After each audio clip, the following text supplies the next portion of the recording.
I'd like to call to order the meeting of September 25th. May I ask everyone to please stand for the pledge? Ready?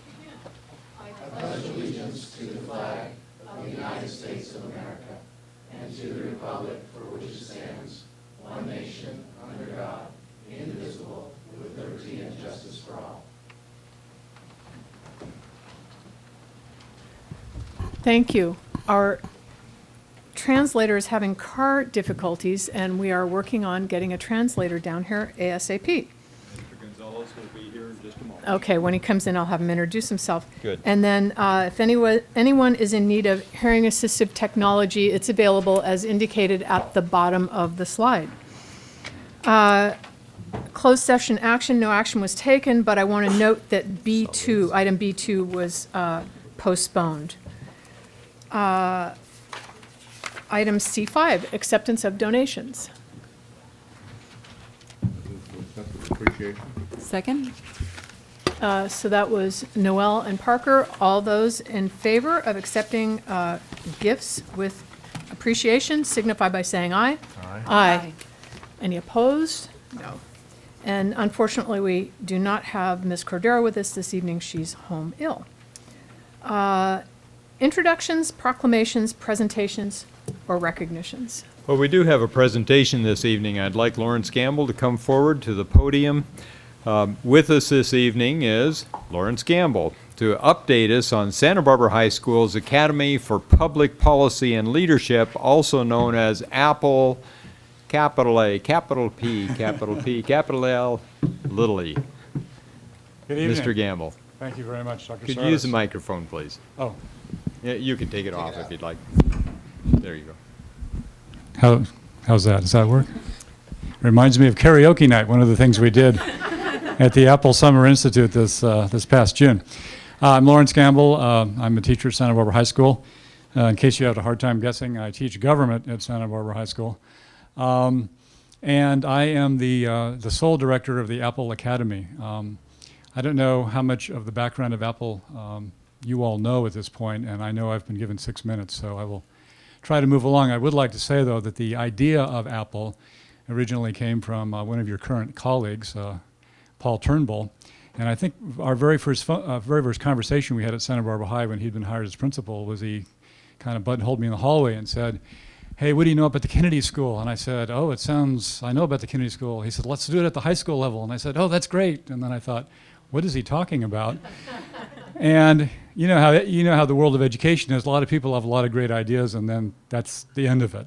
But Paul persisted and got the Apple Academy off the ground.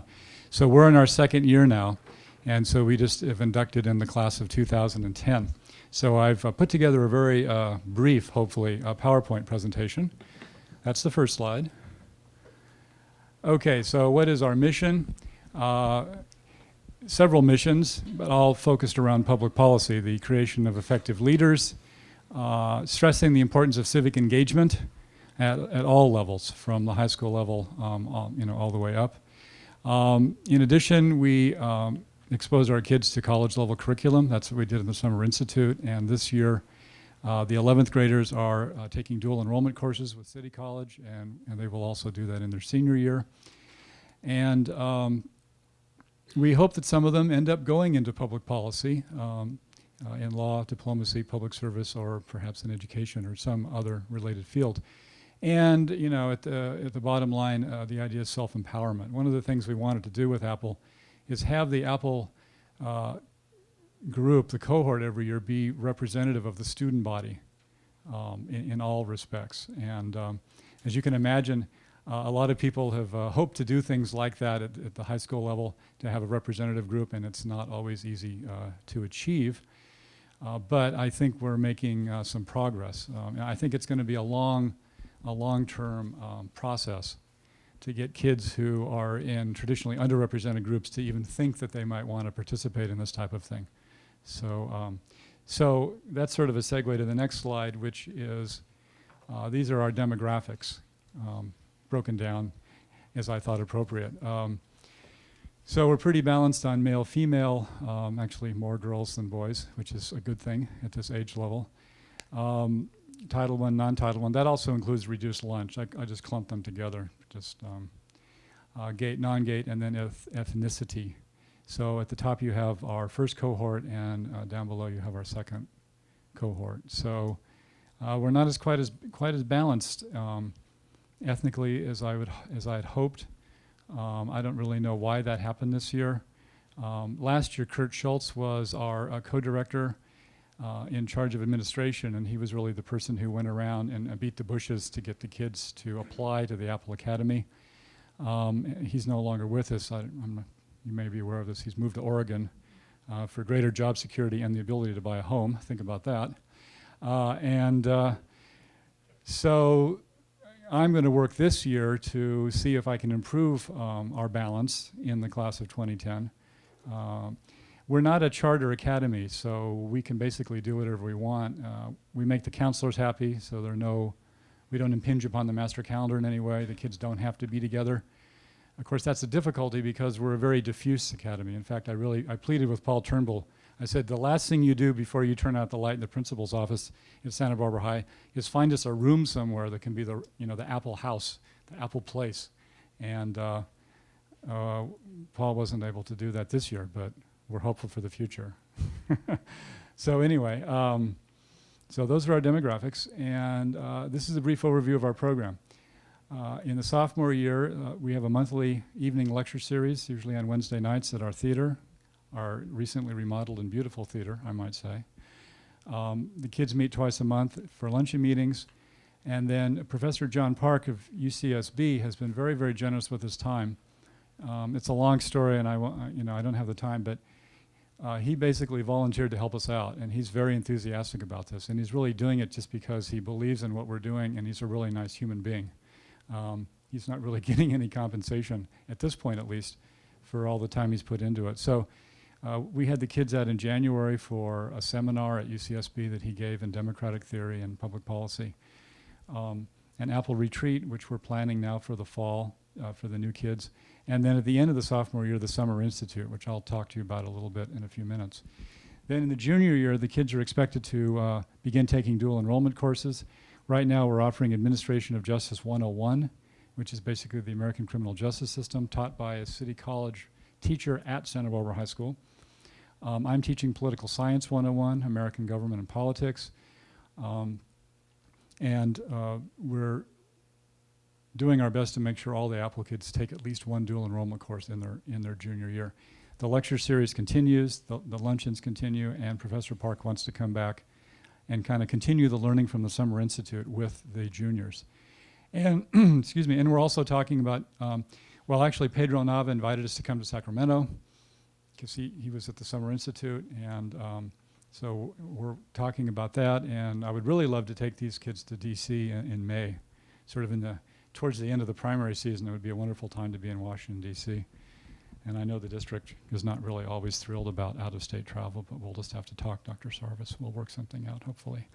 Then in the senior year, continuing on with dual enrollment courses involving public policy generally, again, the lecture series and luncheon meetings, and then the big component at the very end, we're expecting the kids to do some sort of public policy internship at some local organization. And we've already had offers from the mayor's office, the county supervisors. Lots of different groups are very excited about what we're doing and have just opened their doors to us and said, please. The Hutton Foundation is talking to the Orfila Foundation about getting us money so we can do things with the internship. And so really, the sky is the limit, I guess you could say, on that. The Summer Institute occurred in June at the university. The kids all lived in dorms. For a lot of these kids, this is the first time they've ever actually been on a college campus. I think for all of them, it was probably the first time they lived in the dormitory and ate at the dining commons. That was quite a treat. College food has gotten a lot better than when I was an undergraduate. It is amazing. We were at this dining hall where they had basically the cuisines of the world, and my son is a water polo player, so he basically ate 4 dinners every night.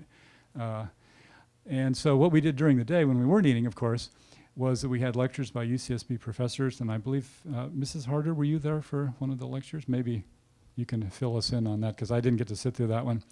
The kids did research, they did writing, and on the last day of the Institute, we had team debates on the areas of the the environment, specifically global warming, immigration law, and national security terrorism. And it was really amazing because a lot of these kids at the beginning of the week and I sprang this on them, that you're going to be debating at the end of the week, a common reaction was, oh no, I'm not. Or what if I prepare and let him do all the talking?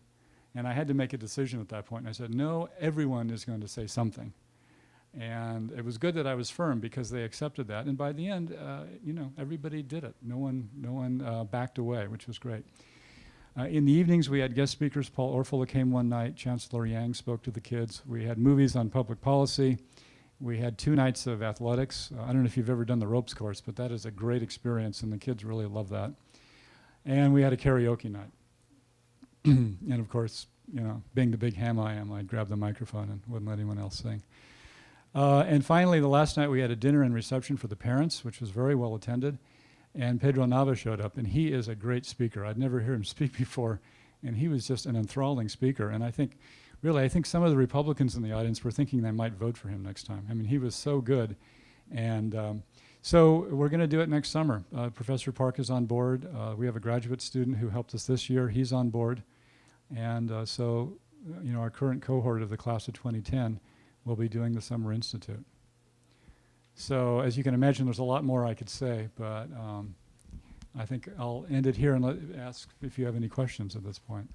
Well, we've also had wonderful reports from students and from parents who think it's just been an outstanding opportunity for students. Good, thank you. I'd also like to acknowledge Paul Turnbull's role in this. Thank you, Paul. I'd like to hear about the funding. So would I. I hear we've got some money rattling around this place. Well, Paul can tell you how we got through the first year, but I'm going to be... It's not a California Partnership Academy. It is not. correct? It is not. So we're kind of on a shoestring. That's right. And when I came and presented to the board, the question was asked, will I be using categorical funds for that? And the answer was no. There were no categorical funds. There was some state lottery used, unrestricted lottery, donations for the most part. And then, as Lawrence had mentioned, also donations from local entities. So it was a real culminations. And part of the reason that we could actually do this was because it wasn't a partnership academy, and we weren't locking anything into the schedule. So that first year of implementation is almost an ad hoc year. So that's what allowed us to get through this. Other questions from board members?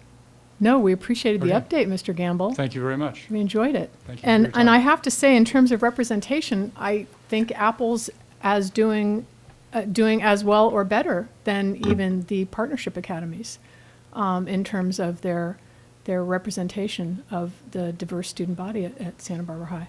Good. But So I think we that's- always feel we could do better, Of course, of course. But thank you for the update. Thank you.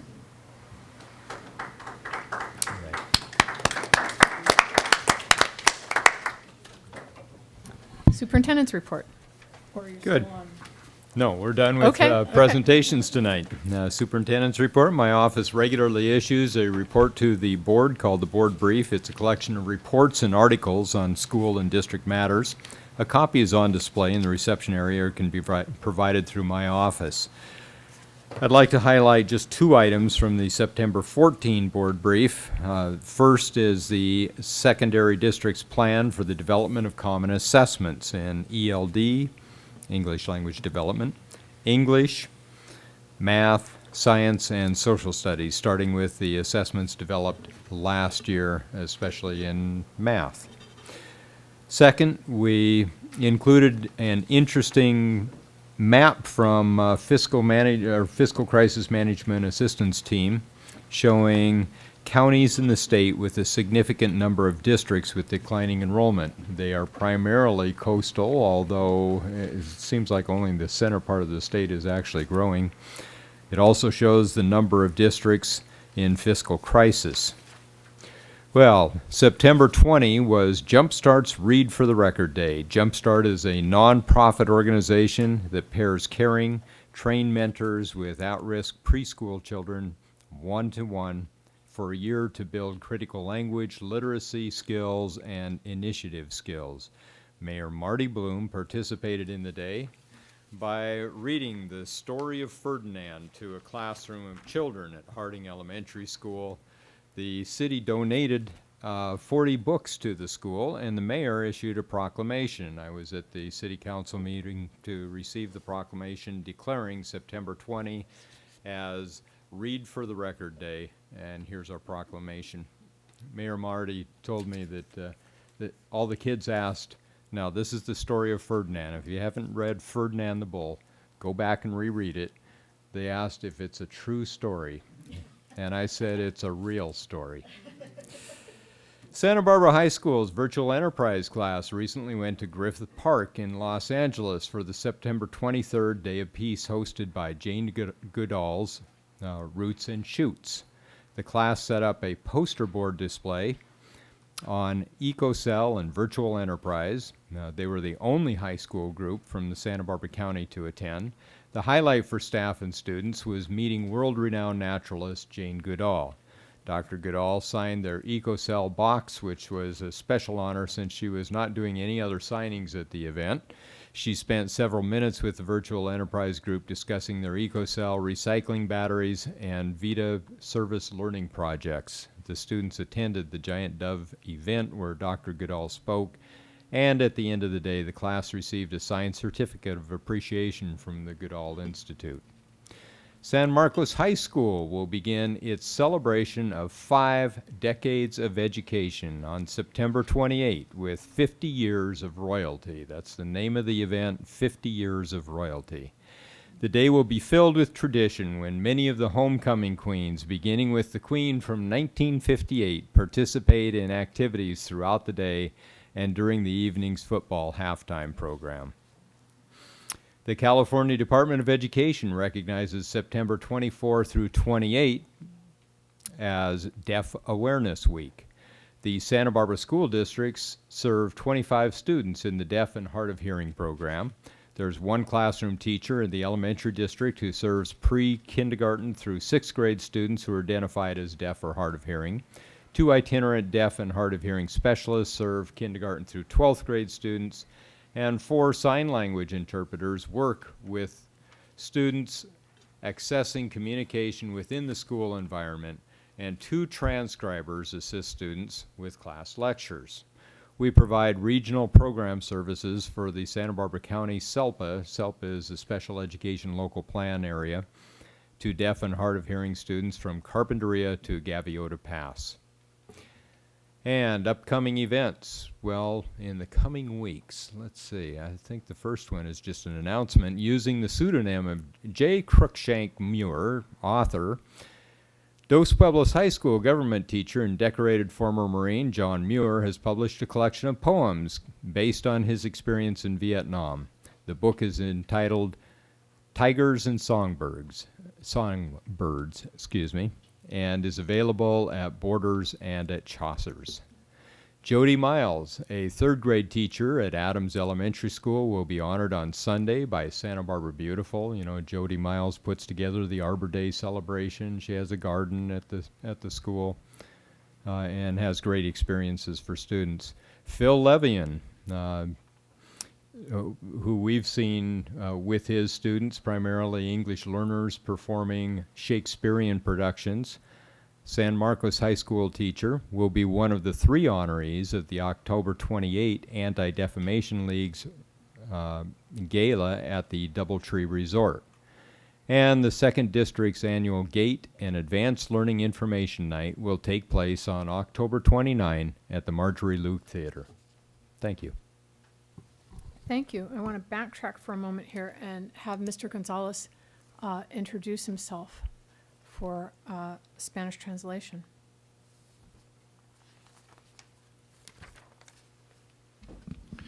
Buenas tardes, parte de la mesa directiva. Gracias por estar aquí esta noche. Si necesitan a alguien que les traduce en español, por favor levanten la mano. Ahorita vamos allá. Gracias. Thank you, Mr. Gonzalez. Public comment. We have a student here. We do not have our student board report agendized for this evening, but we have a student from San Marcos, and I don't want to turn her away. She went to the trouble of preparing a report and coming down here this evening. So under public comment, Leanna, would you like to share with us? This is Leanna Azuri from San Marcos High School.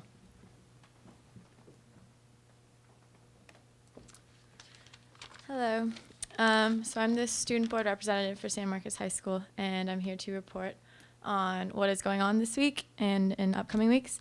So as Dr. Sarvis mentioned, it is our homecoming game is coming up, and our homecoming dance. So this Friday, we're going to have plenty of events. We are going to have a rally at 11 o'clock with all with 20, I think we have 30 confirmed past queens who are going to be there, and a luncheon at 12:30 with the homecoming court.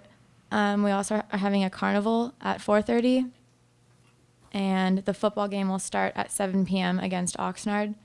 On October 1st, we're having a walk to school day, and October 6th will be the dance. It's going to be held at Earl Warren Showground, and the theme is 50 Years of Royalty.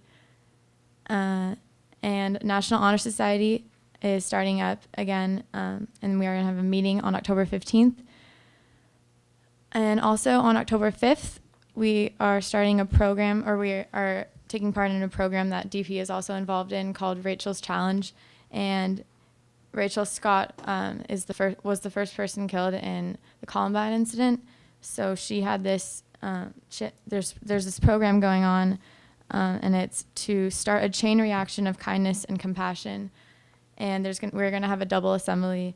And the goals are to eliminate prejudice, dare to dream, so to have our students set goals, choose positive influences, and to know that kind words make a huge impact.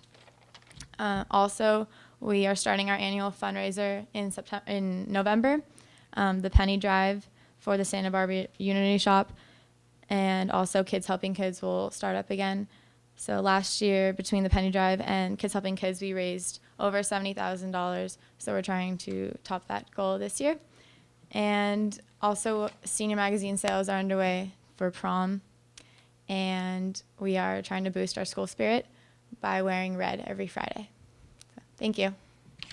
Thanks, Leanne. I appreciate it. There's a lot going on at the start of the school year, and we were glad to get the report. And I presume we'll see you at some time in the future. Good. And don't feel obliged to stay. I'm sure you have a lot to get done tonight. We are on to our consent agenda. Nope. Ah. More public comment. Oh, I'm sorry. We have Kenneth Locke and David Holmes.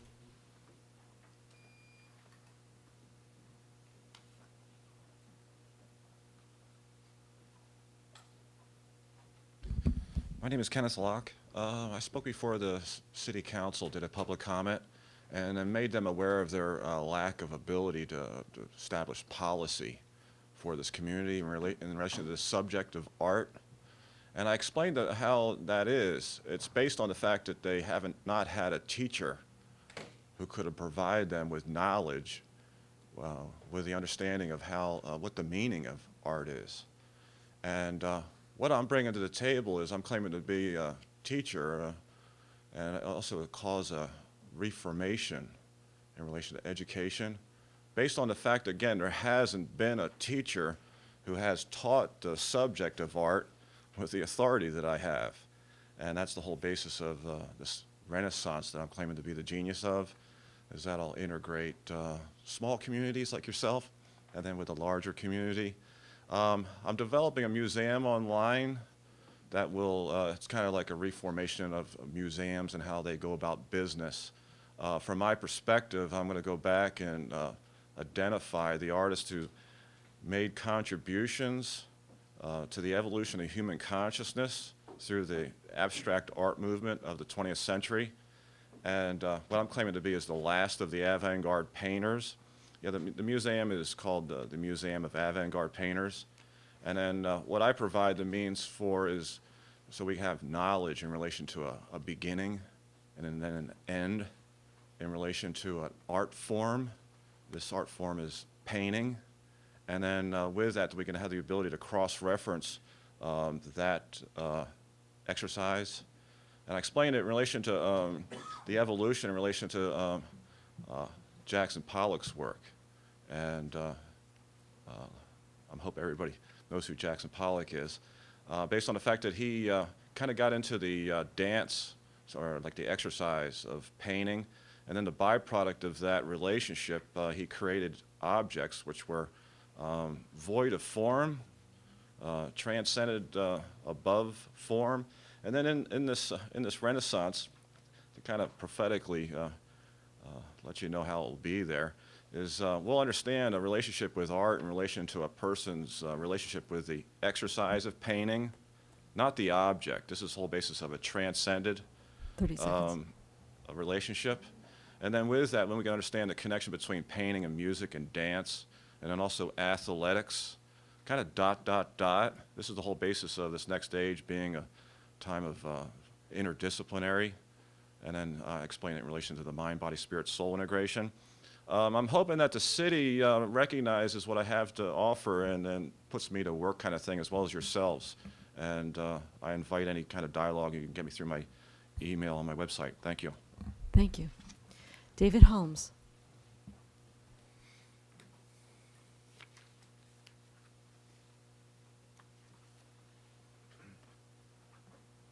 Good evening, everyone.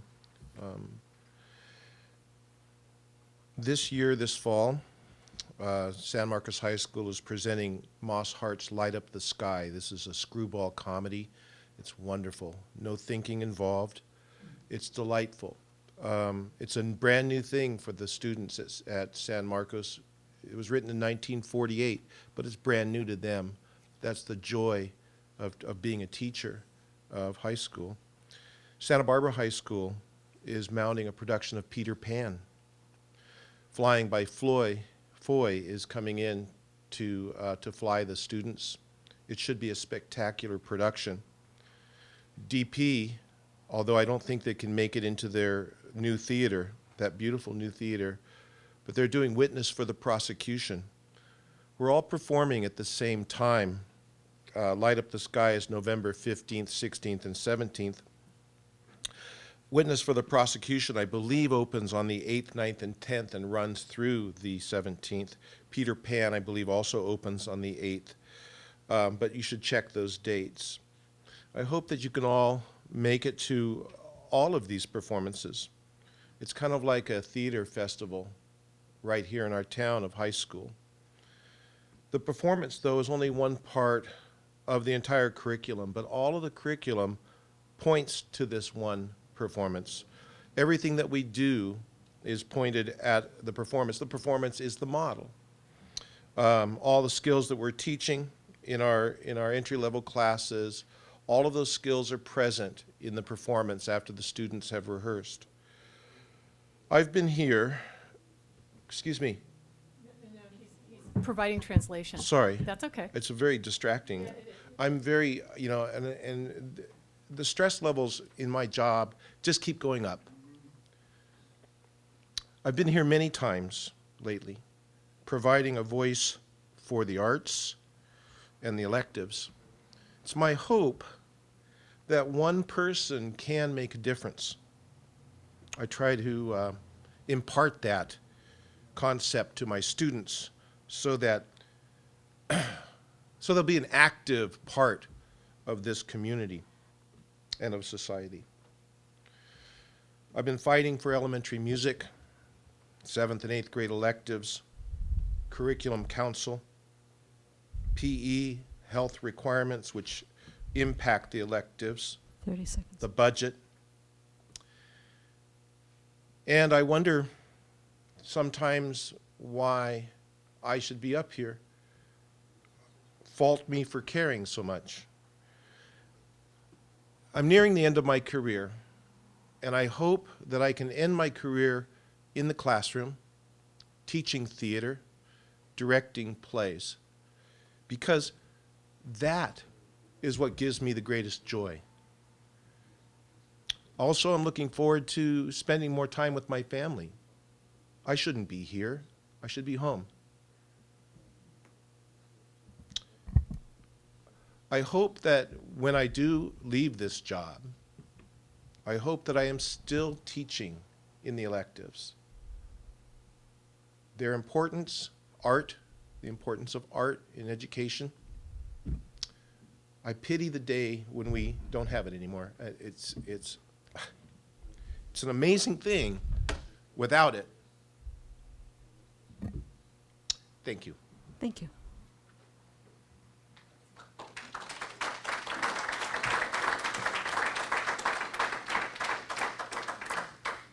We are on to our consent agenda. And I would entertain a motion to approve. Can I just pull D1? And I would like to pull D19. I move to approve the consent agenda. I'd like to just note 2 retirements. We have Lenny Rodriguez from Child Development, who's retiring after 19 years, and Caroline Fargy from Santa Barbara Junior High, retiring after 5 years. So there's a motion from Ms. Malakoff and a second from Ms. Parker, yes? I'll second that, minus D1 and D19. Thank you, okay. All those in favor signify by saying aye. Aye. Any opposed? So it passes 4-0. We're on to our action agenda, and item E1 is the approval of the 06-07 Santa Barbara School District's unaudited actuals financial statements. Dr. Sarvis? The year-end balance unaudited actuals in the financial statements were the subject of our board workshop last Tuesday. I did not know it, but one board member asked about Shirley Corpus not being here at tonight's meeting, and I thought that was well understood, that her vacation had been planned months and months in advance, and she expected to be done with the unaudited actuals by then. And in fact, she was not at that point Director of Fiscal Services.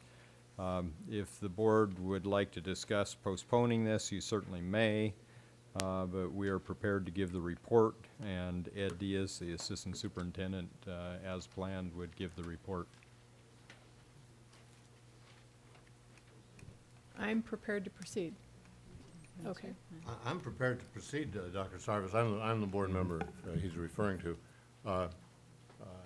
I was not aware, and certainly didn't receive it in writing that she was not going to be here. It's not so much here tonight, Dr. Sarvis, as here yesterday and today, because had she been available then, I would not have as many questions tonight as I do, and it would make the meeting more efficient. And I just,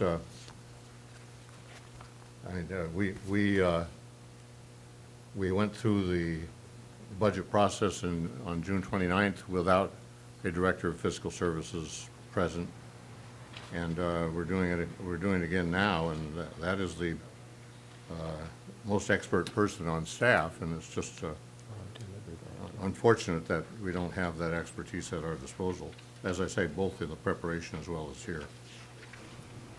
Well, I believe it was the Director of Fiscal Services who gave that report on the 29th. Bob Wolf didn't give it? Oh, yeah, he did, I'm sorry. Yes.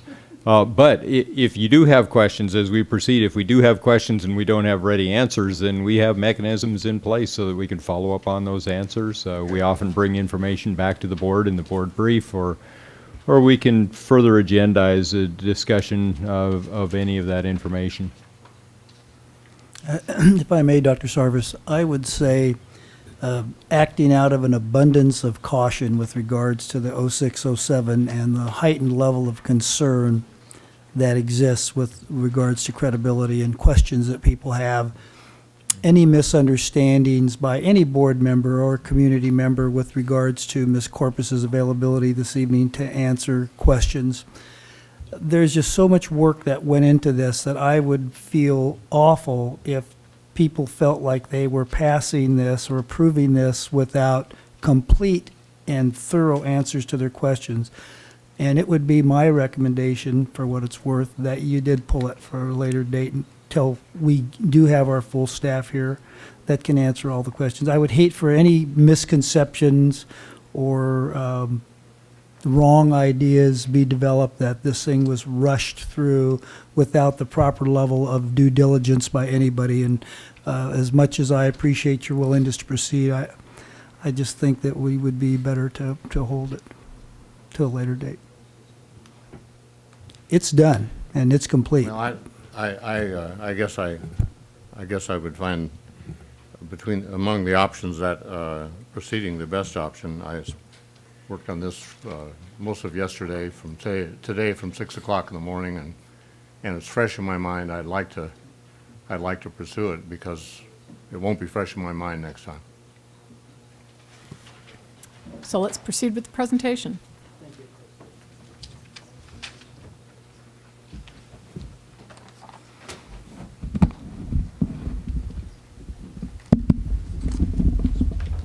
Start with one, yeah.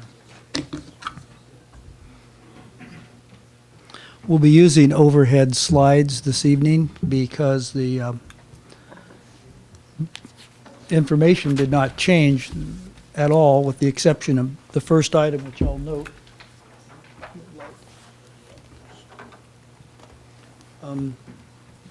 The information we're presenting you tonight is exactly the same as was presented last week, with one exception, and I've indicated that on the very first line. First of all, let me explain what we have here. I took the information, Dave, go to page 2, if you would, please. I took the information on page 2 that presented by Shirley at our workshop, and I separated the districts out. This was combined information, and I know that the community and staff like to see the information in by individual districts. Back to page 1, Dave. So I took the information from page 1, from page 2, and separated it by district. And we have the elementary district in the shaded area and the high school district in this area. The combined districts in this column, and if you'll refer to page 2, which is the summary that Shirley provided for us last week, you'll see that those numbers all add up across the page. And the one exception that I was referring to, the one change that did take place, was a $56,000 adjustment with regards to the PERS reduction, which resulted in a decrease in revenue of $56,000 and a decrease in expenditures of $56,000.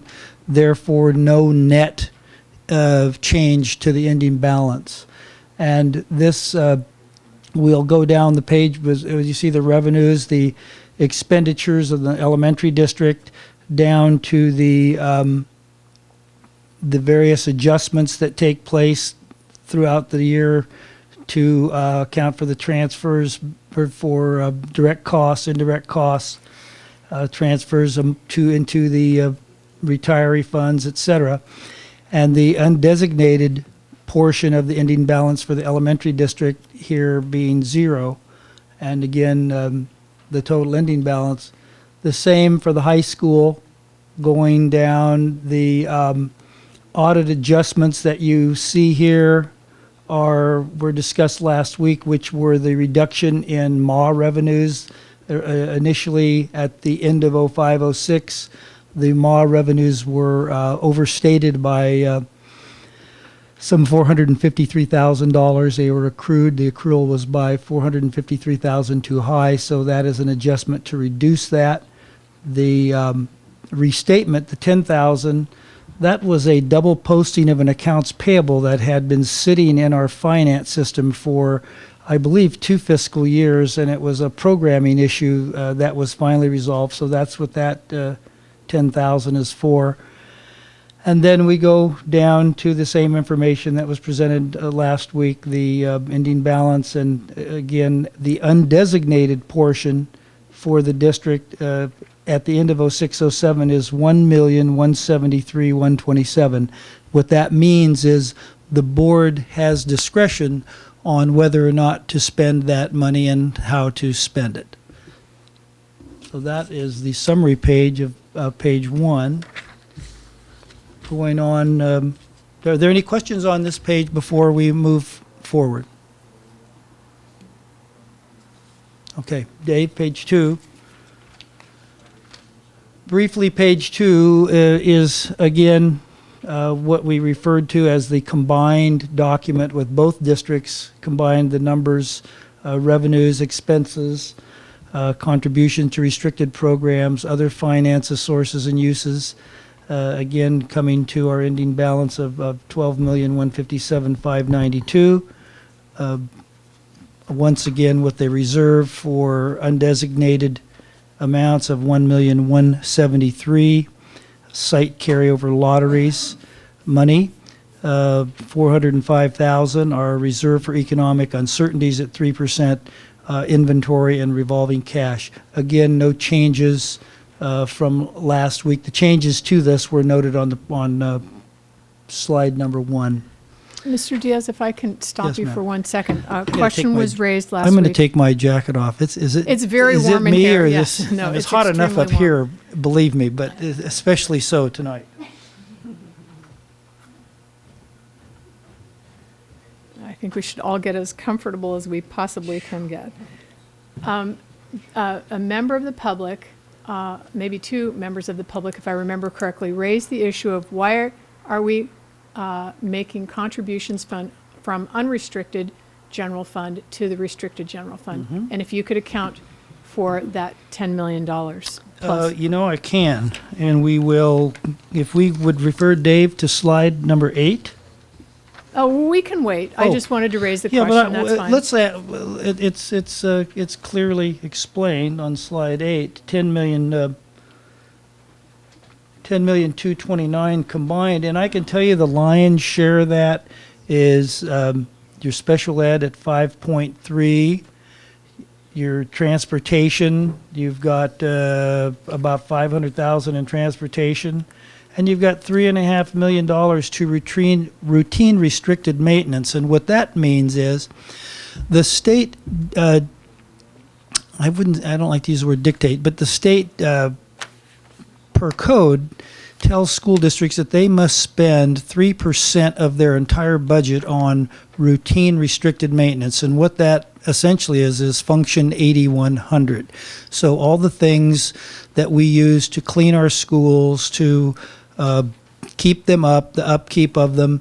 The state makes you spend 3% of your budget on the routine restricted maintenance, and that's what that $3 million is. So when you add the 5, the 3.5, and the other 5, you're right there at $10 million. So there weren't excessive transfers. These are the standard transfers that would take place every year, and they just amount to a significant amount of money and broken out by elementary and secondary. Thank you. I'd like to ask a question about that, if I may. Sure, Dr. Yes. Knoll. Transportation home to school. It shows 182 in the elementary, 127 in the secondary. Yes. Total 310. Yes, sir. This is the transfer you're talking about. This is the contribution from the general fund to, so this is the encroachment of the home to school transportation into the general fund. How much? And that is correct. Home to school transportation also gets state funds. Yes, I don't have that. How much do they get from the state? I'll file. I don't have that answer with me right now, but I'll be happy to provide it for you by the close of business tomorrow. It's big in their bread box, right? It's in the hundreds of thousands. It's a significant sum, Dr. Noel. Well, let's put that in the board brief so that all the board members. Okay. Home to school transportation, state funding, that's the issue, the question. I wonder if the board brief is not generally available to the public. Is there some way we could get this on the website so that the public can get the answers to these questions, people who don't get the board brief? It's available right here. If anyone wants to let us know, that would be fine. I'd be happy to put this one on the website. Yeah, there's the whole budget tab on the website, so we could just go in there, like, Good. questions 'Cause raised. a lot of people can't get down here. I mean, I know it's out there. So that's the encroachment component of home Yes, school that- transportation. That would be costs in excess of revenues received to operate that program. Yes, Dr. Noel. $310,000. Okay.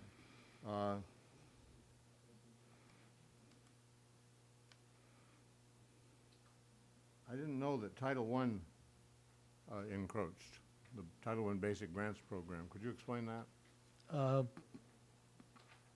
again, You got to the, $76,000 to the going ex- from the general fund to Title I. What's that about? and I would tell you the same answer as I gave you with regard to home-to-school transportation. This would be an expenditure in excess of the revenues received to operate that program. No, I know that. And That's if by you'd like this- definition. I just wondered what it was What, for. what it entails, what creates the 76,000, again, I'll provide you some details of that. I don't have that readily available with me tonight.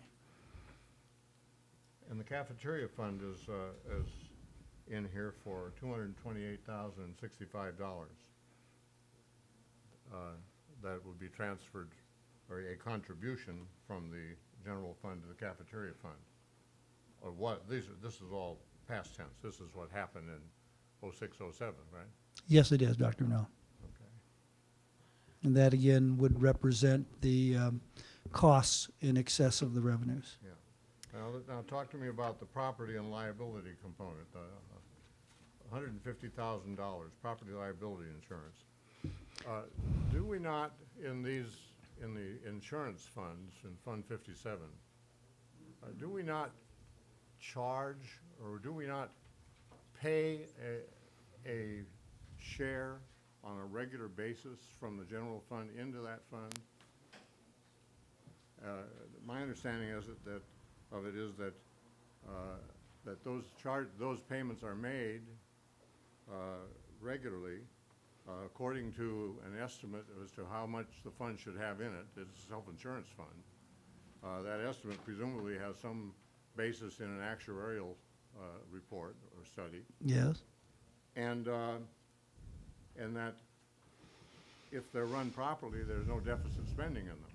Or if they're, It's only if there's deficit spending in that fund that one has to at some point make a contribution. And there's quite a difference between a contribution and paying for it as you go, because then it's a regular expense, a 5400 insurance object code, right? that's correct, Dr. Noel. And these amounts represent accruals, accounting accruals that would take place. And if you under-accrued or underestimated what that expense would be, and your expenditure came in higher, it would result in the situation that you see here where Why are we underestimating what these funds take to maintain a self-sustaining record? the This isn't the only one. no, I would answer the lack of staff that is able to perform that type of analysis. It's only we don't get to spend as much time in those funds as one would like.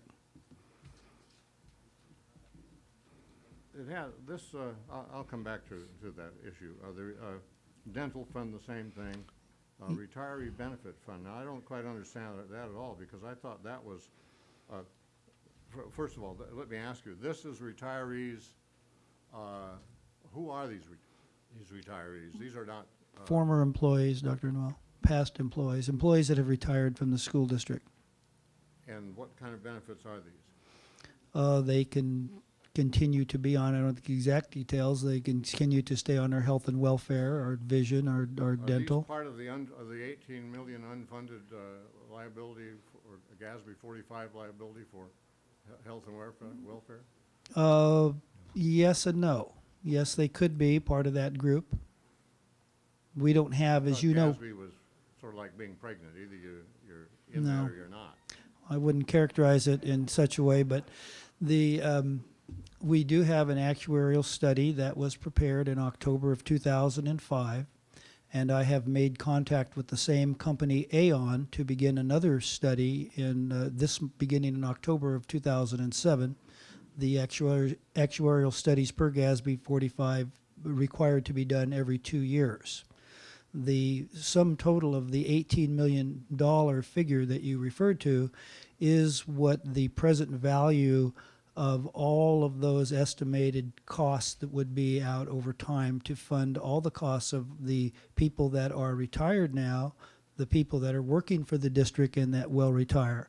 So it is that entire universe of employees that could cost the district up to that amount of money over the life of their retirements. If Fund 71 retiree benefits is the GASB fund, I'm puzzled to understand, because It's not the actuarial- GASB fund. Okay, 'cause- all right. We So don't, then- we don't have a GASB fund set up That's in what I thought. particular. That's what I No. thought. And when we do, it'll have 950,000 It would- transferred into it, not 250. That's correct. So my understanding was that this was a different fund, and that this was for, like, managerial retiree benefits? Don't we pay some retired managers 100% health care for the rest of I their don't lives? know if, I couldn't speak to that. Perhaps somebody, Dr. Well, Robertson? Dr. Robertson has information on what the benefits are. Question again? Well, I'm trying to find out what this retiree benefit fund is. It's not the one referred to in the Gatsby note. And it's taking $250,000 to bring the fund out of deficit spending now, at the end of this year.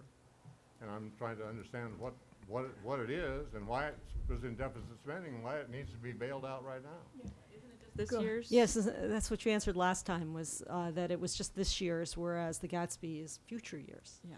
I understand that. I'm asking about this fund. In the That's what That's this is. That's what this is. This is The just this simplest year's. answer I could give. You just said this is not the Gatsby fund.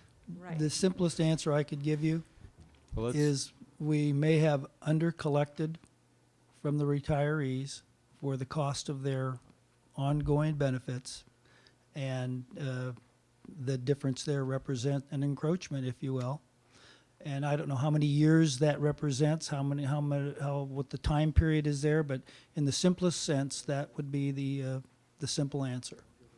Let me give you a. Dr., hang on one moment, Yeah, Dr. Noel. I think Dr. Robertson? Chris has information on I what was going to those address a benefits are. couple of things. The SBTA contract allows for retired unit employees to have a certain amount of money given to them if they were hired before a certain time and hired after a certain time, $1,000 and $500. Management also has a similar contract item in the board policy contract, which also allows, after so many years, for a amount of 50%, 75%, or 100% of benefits to be paid. Those 100% has to cover 20 years or more. And if there's any deficit and do that, I would agree with Mr. Diaz that we're probably dealing with some undercollection of funds from some of the retirees on the different plans that we have, because the plans keep changing every single year. The reason I'm asking these questions, Mr. Diaz, is that it occurred to me that by not, what I found were some funds in here that were, I don't have the page in front of me, where I was looking at the column that says the 206, 207 actual expenditures, and then the budgeted expenditures. And there's at least one fund, I believe it's the self-insurance fund, that runs about a $350,000 deficit spending this year. Year's closed, okay? But then it's projected to run another $350,000 into the next budget year, a deficit. And I'm saying, why would anyone project a deficit in the next year's budget? Why wouldn't there be adequate collections, expenditure charges to make that balance? And then it occurred to me, one reason is because it leaves money in the general fund, and that helps make the reserves. And then at the end of the year, the transfers are made to put the fund right. But the so you get the benefit of the general reserve, and it doesn't bother the fund because the fund had a positive beginning balance minus the deficit spending with a positive ending balance. And on this one particular fund, it was about a $500,000 drawdown of the assets in the fund by deficit spending. Great for the reserves, right? Because there's $500,000 didn't get taken out of the reserves. Okay? But it's even better. There's like a double dipping phenomenon, because then I look and see, yes, and these funds are really not supposed to be receiving transfers. These funds are supposed to be charging, especially the insurance funds. They're supposed to be paid on a regular basis, and that transaction debits the general fund and credits the expense. Do I have my debits and credits right? Well, Yeah, I would, debits and credits. Yeah, meaning that meaning that it adds to expenses. It's double dipping in the sense that because it is an expenditure, it calculates into the reserve calculation formula in such a way as to lower the reserve requirement. So you get, unless I'm thoroughly confused about this, and I would certainly like to have it explained to me, you get a very strong incentive to not run these funds on a pay-as-you-go basis because it's a way to keep the reserves from going under. Well, Dr. Noel, Let me just add Okay. this last point, because this rang bells for me, because I've always read that some districts raid their self-insurance funds as a way to meet reserves. And I've never understood the mechanism for that. And this suggests that this may be the way that happens. Now, of course, the downside is that neither the board nor the public has a true picture of the physical condition of the district that way, unless they know how to sort through this and see, oh, we're masking money that really should have been taken out and would have lowered the general fund and made the reserves vulnerable, was not. And it was carried another way. The same thing happened in the cafeteria fund, but a different mechanism. And there was that debt component. And I'd love to have you explain to me, because I can find out I find the records in 2004-05 where the cafeteria fund received $500,000 from the elementary district. But that very same year, that money was transferred right back out. It was not carried, at the end of the year, it was not carried as a liability alone. And I can't find any trace of it ever since. There, however, the same kind of phenomenon is going on. The year that gets paid back, it's going to get paid back out of the general fund, and it'll make a hit. So in 204, 205, it wasn't paid back. 205, 206, it wasn't paid back. 206, 207, it wasn't paid back. The general fund benefited by $500,000 to keep us above reserves, but the other side of the coin is that the Ed code in the part of the code that allows temporary loans requires by law that be paid back in the year in which it was made, and it was not for 2 or 3 years. And to this day, I don't know. I cannot find the status of that. Priscilla Diamond, in her letter from the county office, said it was still unpaid, and that was dated the August 7th, I think. Can you clarify that? Has that been written off? Well, there were a number of issues raised. So, Mr. Diaz, go ahead and tackle them in the order. I first of all, I appreciate your sunshining the relationships between these funds, and I think the comments you made are well taken, and I appreciate them. I do, however, disagree with the context of them being used to, I don't want to use the word manipulate the ending balance or the reserve. I can tell you with some assurance that our fund balances in all of these various funds, 67, 68, 60, 71, they're not used to balance, get money in and out of the general fund to keep the reserve looking good for a year. That would just be plain stupidity by anybody in my position to allow that to happen. Well, it may not be the intent, but it's the effect. Well, perhaps. Now, what I will do, however, is make sure that we bring to the board and the public an analysis of those funds, 67, 68, 71, the transactions that create these questionable amounts, if you will. And we will bring that forward because I think that's a valuable thing to look into because of the history here. It probably hasn't been brought forward to this board or to the public in many years. I couldn't tell you. As you know, my analysis suggests that between the $500,000 that's due the general fund from the cafeteria fund on that way overdue loan, and the ending balance in the workers' comp fund, which doesn't belong there, that should be zeroed out. There's that balance is $693,000 plus 5 is well over $1 million. That belongs back in the general fund that's sitting in these two other funds. So these funds, it's a revelation to me, and as I say, I'd like to understand them better, and that's why I sent you the email asking for information about funds. Dr. Null, if I could make a suggestion, you're suggesting an original scenario, not one that had been contemplated by other board members, not one that Mr. Diaz has a scenario that he says he has not operated under. And perhaps this is a question that really should be addressed to the review that we do when we get to item F2?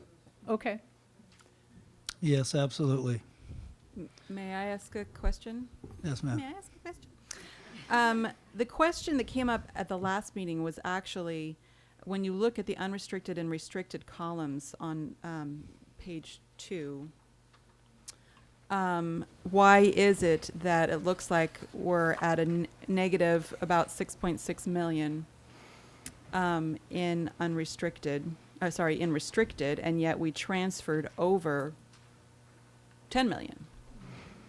And so Those could represent carryover expenditures, and if you look at the line right above the 6 million, you see that the expenditures were 38.6 million, and the revenues received were 32 million. right. So what it means is years from a prior, when you have funds carried over from a prior year, as you know, they'll appear on your financial statements as an expenditure, but the revenue was already recognized in the prior year.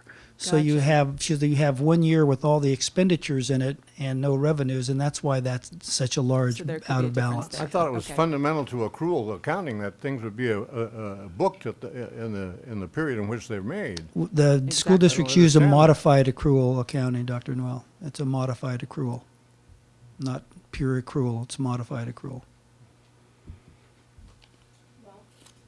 We're actually getting to the end of the time that we've allotted for this item, so I think we need to press forward. I would like, if I may, and I appreciate all the comments that were made, and they will be all addressed and sunshined completely and to the fullest extent that we have available to us. I look forward to discussion later on this evening of an item that will lead us in that direction. If I could, since we are running out of time, what I wanted to do is, Dave, I'm going to close with number 7, page 7.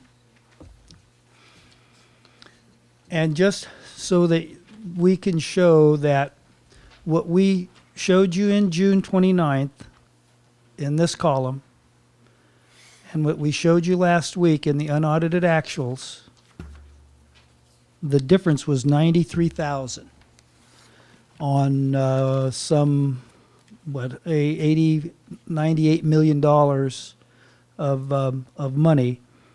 We were within 93,000, and that's pretty good shooting. So I'll leave it on that. I look forward to our further analysis and review. I couldn't agree more that it needs to be done, and further state that no one is more weary than I with regards to credibility and the issues that have been raised by our staff, our teachers, and the community, and we will get to the bottom of it. Thank you. I suspect there are more questions. I have one question Go that ahead, I'd Dr. like to Noel. Yeah, ask. absolutely. In the second interim report, under the part where you answer questions, not the numbers. Yes, a criteria and standards, technical review. There was a quotation that I want to read to you. Operations continue without concern for the physical stability of the district. Site administrators ignore budget constraints, excess FTE donations to non-core programs. Actions and inactions by the governing board to continue to plague the district's ability to achieve physical stability. That was in the second interim report, item S5B. Yes, I'm quite familiar with that statement. I'd like to know who wrote that. Wasn't me. I was an I'd like to know who I'll wrote tell that. you who did. It was our a very exasperated former director of fiscal services, Mr. Robert Wolf. And he is no longer with us? That is correct. Actually, Dr. Noel, if I can interject, if you go through all of the opportunities to comment on various items in that second interim report, there are, I counted 1, 2, 3, 4, at least 5 items that I considered non-factual, that they were opinion, and very heavily value-laden opinion. And I guess I while I understand the direction that you're going in, and I appreciate the direction that you're going in, I find the comments in general to lack credibility. Well, I'm not willing to write off Mr. Wolf's comment that flippantly. He was presented to this board and to the public as the bean counter par excellence, as the source of all expertise up until after June 29th. And he wrote this before June 29th, at a time when we were all still believing him. And this is an astounding statement. Yes, it's value-laden, but it's a statement by someone who the value seems to be one of fiscal responsibility, and it's a statement by someone who was in a really excellent position to know. And I think that we need to get to the bottom of that statement. And Well, I think we I should, think there's this, excuse me, go ahead, Ms. Parker. I'm just wondering if, again, this is something that we need to be talking under the FICMAT or SSC. Actually, that was, I think I was not being flippant. Yeah. I was saying we definitely need to investigate it, but I also take it with a grain of salt. He makes comments about loss of property taxes from charter schools that drive our costs up. He talks about advocates on behalf of children with special needs who seek more than free and appropriate public education. I mean, there are comments in here that I think are I would categorize them as fairly antagonistic. So I really, fully appreciate the direction you want to move in, Dr. I think Wall. it's wholly inappropriate to engage in something that's just a tad shy of character assassination of someone who's not here. And I think It was passing okay this for on you to raise the passing issue this on to and offer a judgment based on it.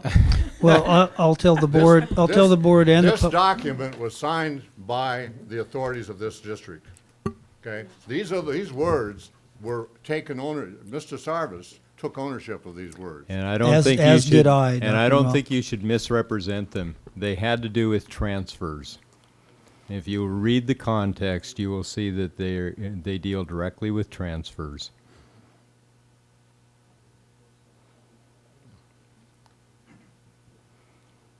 I would welcome a chance to ask questions of Mr. Wolf. well, I think that opportunity is long gone. thank you very much. Mr. Diaz, wait, were there further questions from the board for Mr. Diaz on the unaudited actuals? I realize this conversation will segue into our next item, but I want to make sure that questions are answered with regard specifically to the unaudited actuals. No, I'm happy to make a motion. Actually, I just, if you could raise the lights because Sure, I sorry. can't read this. I just want to make sure I didn't have one other question. Oh, I do, actually. A question was raised about contracted services. And I don't know if you have any information about that, any total figure you can attribute to that, Mr. Diaz. It was raised at the last meeting. Yes, and I think off the top of my head, that number is 869,000 some cents, and I do have a breakdown here of those amounts. You'll just bear with me. Yes. And again, within the amounts that I'm going to read to you, totaling 890,966, we could break those down further, drill down further through the data to get more specific information. Telecommunications cost, 381,600. Contracted services, is this the amount you were talking about, the 295 contracted services? Is that the amount? It was raised, Okay. I believe, by a board member and also by a member of the public, perhaps. I'm sorry, then it wasn't the 890,000 total you were talking about, it was this 295. I would say most of those costs, and again, I can provide further detail, would be our contracts that could be involve the special ed programs, that we have certain specialists that we hire, And those are all contracted services. We hire consultants for our real estate. We hire consultants for facilities. We hire consultants. We're going to be discussing an item later on the agenda of consultants. So those kind of costs are associated in that number. Actually, if you could include it also in this other information in the board brief, I think it would be worthwhile for board members and members of the public to see it. It breaks out the legal / audit / I think it's advertising. In any case, I think it'd be worthwhile to see it. Very good. Very well. Okay, so Ms. Parker, I believe I interrupted you. I move to approve the 0607 Santa Barbara School District's unaudited actuals. We actually, wait. I apologize to Do we have Mr. public Anderson. comment? Public comment. Oh, sorry. Well, actually, can I go ahead and make the motion, get it on the floor? Did you with a discussion? Okay, so we have a motion by Ms. Parker, a second by Ms. Malakoff. Mr. Anderson, please. Sorry.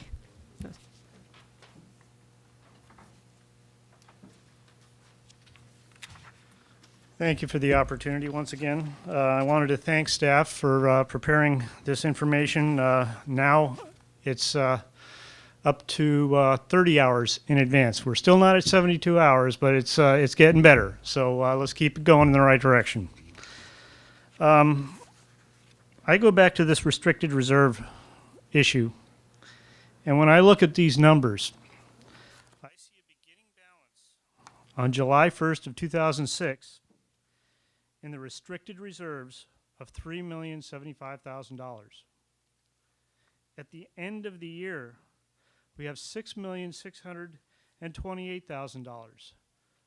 To me, that says that we didn't spend all that money that got transferred into restricted reserves. I don't know how we're calculating this stuff, but if you're looking at balances, it tells me that we put $3 million extra into those restricted reserves that we didn't need to put there and that could have been applied to the unrestricted funds that could be benefiting our kids. I then managed to plow through at least part of this tome last night about 11 o'clock. And I looked on page 40. And I find we're going to continue this practice next year. In the budget, it says that we're going to have a $10 million shortfall for the restricted reserves, yet we're funding it to $11,600,000. So we're putting another $600,000 into the restricted reserves above and beyond what's expected to be paid out of that fund. Now, I want to know why we're putting more and more money into those restricted reserves. What's that money there for? It should be a pay-as-you-go deal, and that excess money should be going to our kids. And I want to tell you where I think it ought to go. Right now, I think what we need to be doing is working with the junior high school principals today and figuring out how we can improve the funding of their electives. I don't know if we can fix it this year. This year, all their master schedules are already built. But let's get those electives back in next year. Get those arts, languages, and Gates elective funded. And make sure we don't lose any more. Thank you.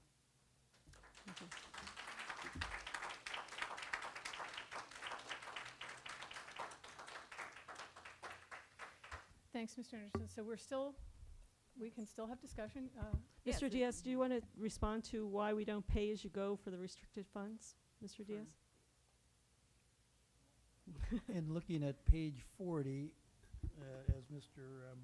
Parker spoke, I can't tell you off the top of my head, comparing year to year, for 0607 unaudited, we're at 38,600,000. We're projecting 37,400,000 for next year, so actually a slight decrease. And without looking at everything there with regards to deficit spending and other issues of that nature, I would be engaging in speculative comments about our finances, and there's enough of that goes on. Maybe you should define what restrictive funding is, because I got the Yes, impression that was restricted. The districts receive monies from the state and federal government to be used for designated purposes only, some Title I, some cafeteria, transportation, reading programs, math programs. In other words, they are monies with strings attached. You cannot put those funds into the general fund. They cannot be used to buy equipment, to hire people. They can only be used to hire people or buy equipment for that particular program.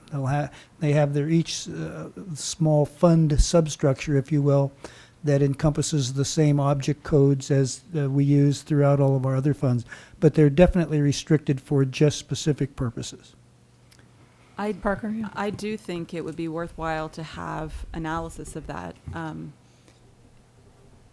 So I don't know if that's something that's simple or if it's something that requires extra personnel to be able to look at in that kind of depth.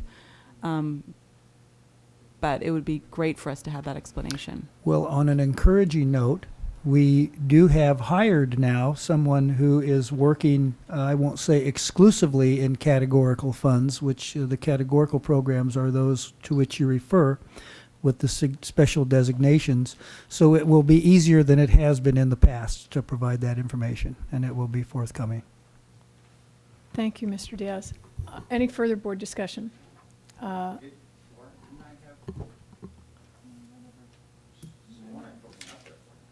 Go ahead anyway. Go ahead, Mr. Zarate, and we'll worry about the piece of paper later. Okay. Yeah, thank you, Frank, because the two ladies tried to get to the question we had last week, and Frank got it right. It was on page 4, this gigantic $3 million balance that got taken out of the general fund. I think I'd like to start with Ed's ending point. He was so proud that his budget was only $453,000 off. Well, the way you look at how good Ed and the rest of the department's doing is you have to look at the absolute value of their mistakes. And when you look at the audited 2005-2006 actuals, they really made $5.9 million in errors. When you look at their estimated versus actuals, they made $4.3 million in errors.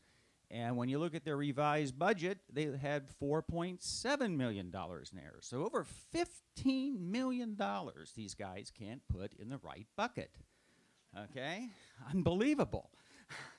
Also, if you would look at page, it'd be nice if you would fix page 13 and 14. And the reason I say that is that they're very hard to compare. Page 14 talks about revenue and transfers into all these special funds, and page 13 only talks about transfers.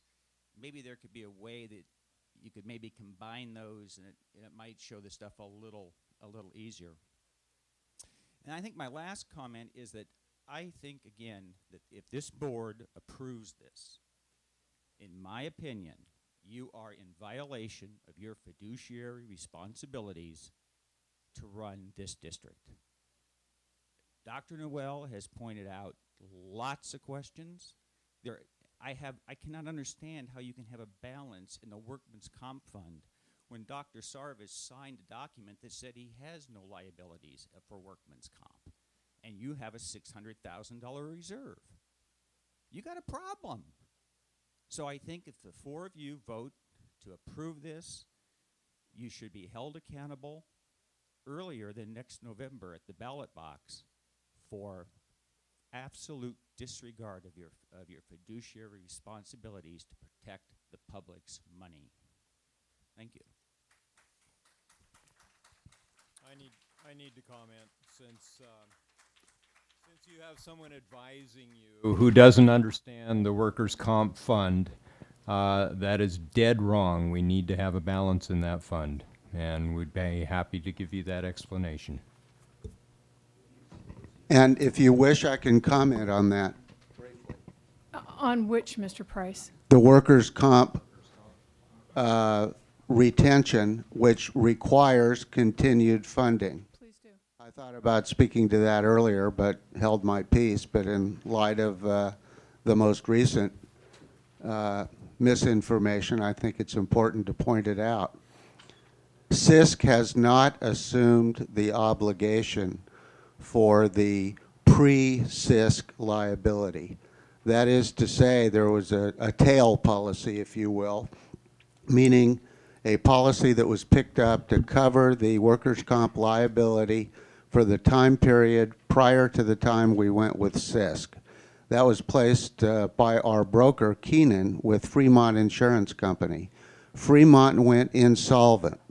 There's a potential claim against Keenan for having placed us with a carrier in a precarious position. At the same time, we are seeking through cooperative means with other school districts to have legislation passed which would require SEGA, a state-funded insurance pool, to pick up that liability.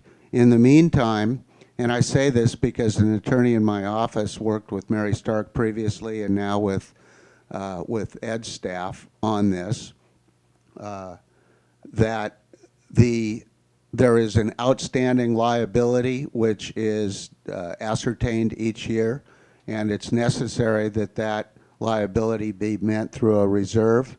And my information is that that liability is in the area of $850,000.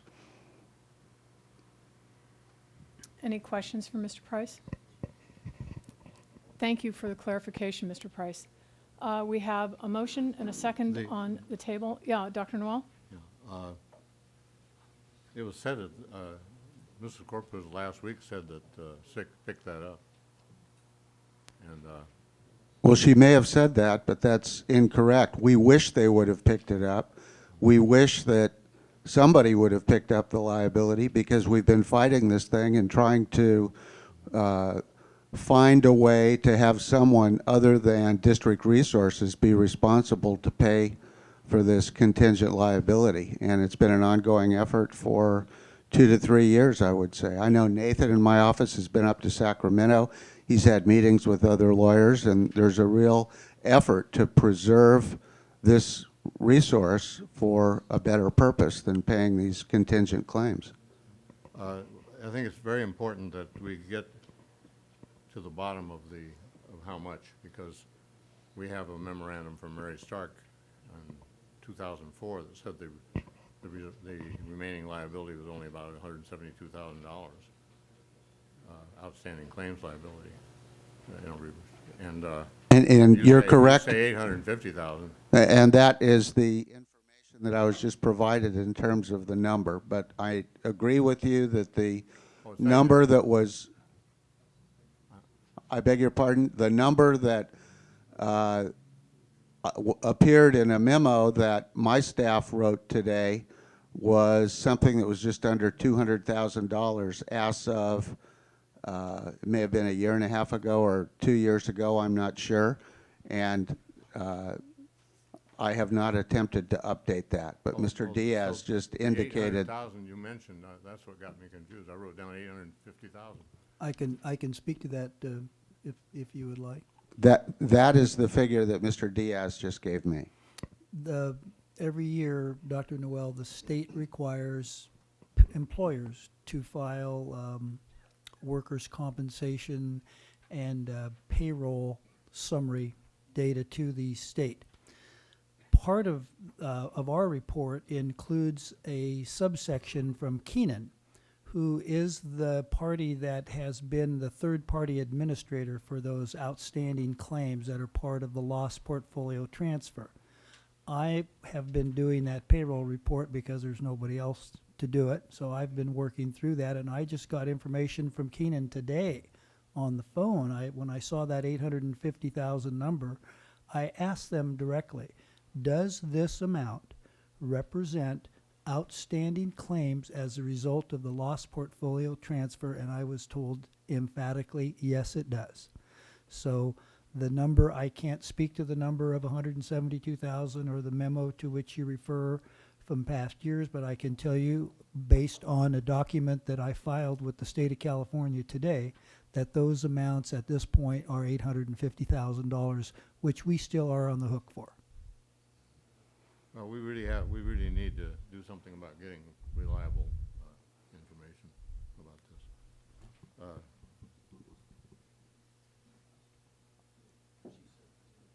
I did have another point or two. Well, now would be the Yeah, time. now would be the time, I guess. I can't, I certainly can't vote for this, given the number of questions that I'm awaiting answers to. And I guess I wonder what the consequences of not voting for it are.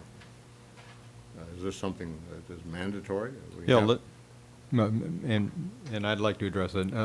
Let's talk about the timelines. Ed Diaz can talk to you about those timelines and talk to you about the consequences. And we had talked earlier about not even doing the discussion tonight. Mm-hmm. Yes, the code states that the district should have the report to the County Office of Education by September 15th. In a perfect world, a district would have, and I do not mean that facetiously, because most districts that I've worked with have met that specific deadline. But September 15th would be the ideal time that our signed and certified 0607 unaudited actual statement would be filed with the county. They in turn would have 30 days to do a review, and on or about October 15th, they would then submit it to the California Department of Education. The California Department of Education then would have another 2 weeks to review and issue an opinion or certify their review. Before any penalties began to accrue to the district, it would be that end of October period. So I wouldn't call it a grace period because I haven't read the code on that section, but I would say that if for some reason the board is uncomfortable in voting on this matter tonight, that there is time to bring it back with more detailed answers to these questions.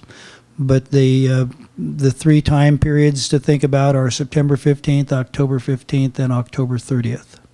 I would like to move a substitute motion, Madam President, and that would be to postpone action on this, on the approval, to ask the county for an extension of time and await the report from the outside reviewers that will give us firm budget information before we approve the report. I'm, Dr. Noel, I think, well, we need a second to have a discussion on it. So actually, I'll second so that we can talk about it. I have no objection to postponing it, but that would require postponing it probably until December. Well, that's why I say we would need to ask. Contingent the county. upon the county's approval. And I'm happy to postpone it for 2 weeks till our next board meeting Right. to get the answers that have, to questions that have been raised this evening. But I think that would, how much trouble would that get us in, Mr. Diaz? I can comment on that.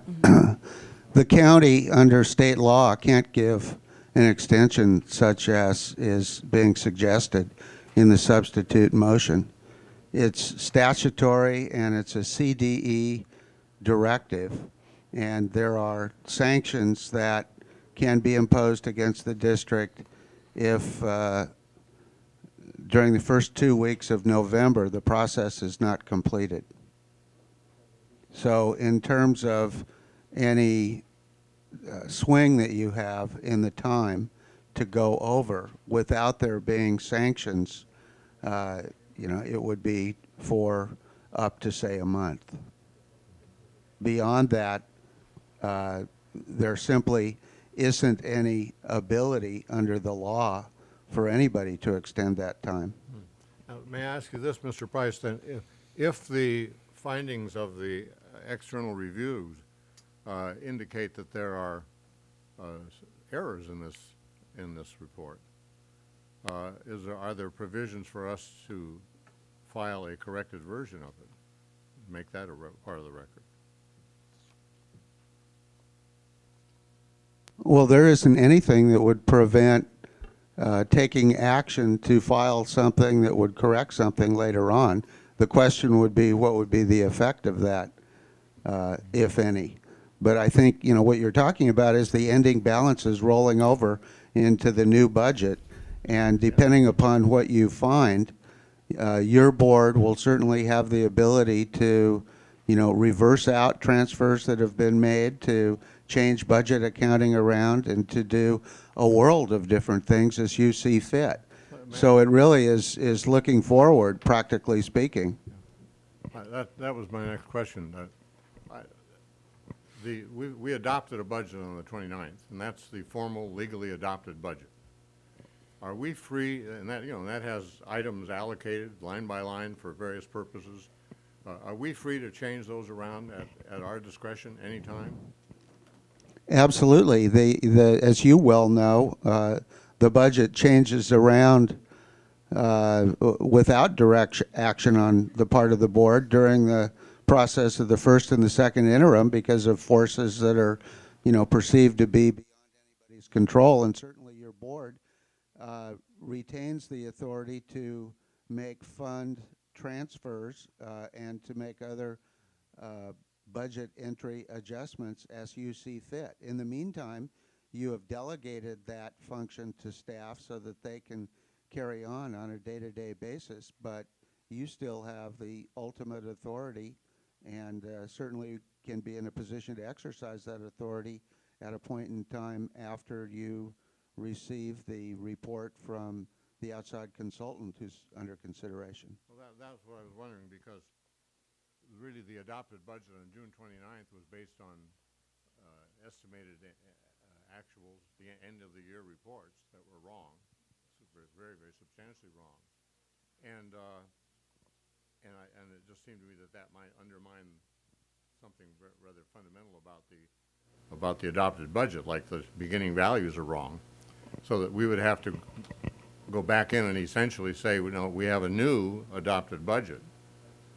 Now, you're saying it can be done piecemeal, item by item, any way we want to do it. Is that correct? To put it perhaps oversimply, it's like getting a mistaken statement from your bank from the prior month that shows an incorrect amount. And yes, you can go back and correct that statement, but what really matters is that you have the correct information in the balance going forward. So it gets to be somewhat of a semantical question. Thank you. Dr. Noel, if I may, there's two other factors to consider. One with regards to 20607 unaudited actual, and one with regard to the 0708 adopted budget. We have auditors, and these are independent of what we're going to be discussing here later in the agenda. This is our regular annual process of independent audit firm will come in November. They're going to be here the second week of November to review the 0607 unaudited actuals. And it would be through that process that any mistakes or adjustments, you heard me refer to audit adjustments earlier this evening, audit adjustments could be made as a result of our audit, the recommendations by our auditors. And with regards, so that's how that could take place, although the board has the ultimate authority, as council suggested. Also, with regards to 0708 adopted budget, the first interim is the procedure and the process where you would correct any of those amounts going forward, and that has to be completed by December 15th. Staff is already working on first interim adjustments. And so the budget changes like that throughout the year, but those would be the two times. One, the independent audit to address the 0607 unaudited actuals, and the first interim report to address the 0708 adopted budget. Okay, we have a motion on the floor and a second by Noel and Harder to postpone this until after any report is done by the outside consultant and to seek a dispensation, if you will, from the county. I can't remember how you phrased it exactly, Dr. Noel. So all those in favor of that motion signify by saying aye. Aye. Opposed? No. Okay. So now we have another motion on the table to approve the unaudited actuals this evening. And I believe Ms. Parker, you made the motion, Ms. Malikoff seconded. I did, but I'm happy to withdraw that motion and. Okay, then I move instead that we postpone action on this item until we get staff answers, hopefully at the next meeting. Okay, so do you we want need to to put it make in a a formal, no, I don't think that you Let's need to not do make it. a We motion, can we'll just just postpone it postpone it. until the next meeting. That's great, and presumably we'll have Ms. Cordero here as well. We will be coming back to that in 2 weeks, we hope. Item E2, approval of study by independent organization for budget analysis and recommendations for restructuring fiscal services. Dr. Sarvis. At our board workshop last Tuesday, September 18th, we discussed a plan to study our budget through an analysis by an independent organization and a study of recommendations for restructuring fiscal services. I believe this is essential. I know that we're about to embark upon an audit of last year's budget, but I think additional outside input is critical. I'd like to draw your attention to an additional attachment, which is marked E2, and I think it says E2 additional. So you have in your board packet a proposal from FCMAT. FCMAT is the Fiscal Crisis and Management Assistance Team. You also have a proposal in this new attachment from School Services of California. I've asked Ed Diaz to talk to these organizations and to give you his assessment of these proposals. The principal difference between the FCMAT and school services, in my opinion, and I'll give you a very simple illustration. School services will get into much more depth and detail. How would I want to say it? They'll name names and get real specific. That's why you do not see school services reports on the web as publicly available documents. Contrary, FCMAT reports, for those of us who have visited the FCMAT.org site, see on the left-hand area of their website a list of many of their recent reports that they do on school districts. I've seen reports before I worked at this district of Santa Barbara School District. So the point I'm trying to make is the FCMAT report, while those are outstanding professionals, my opinion is that we need the more specific, the specificity that school services will provide, and it's that reason that you don't see their reports available to the general public. So that's about the simplest way I can put it. One is going to be very, I would say, I wouldn't use the word casual, I wouldn't want the word used superficial, but I just don't think that the FCMAT report, and I have high respect for that organization, I've worked with them and know of them, but I don't think they're going to get into the depth of detail that we need here. And that's why I would recommend that you go with school services, even though it's twice the cost. Right. The timeline, it looks like it's about the same. Questions from Ms. Malikoff? So you would characterize the FCMAT as more of advice. It sounds like they were going to come and just sort of tell us what they thought of things, whereas it looked like school services is actually going to do a report or a study, or they have a team that's going to actually look at things. Yes. So I characterized that correctly. Yes, you did. Are you saying, Mr. Diaz, that FCMAT, because it goes on the web, waters down its report? I didn't say that, Dr. Noel. I That's said what it that they're, sounded like. well, I'm sorry if I created that mischaracterization.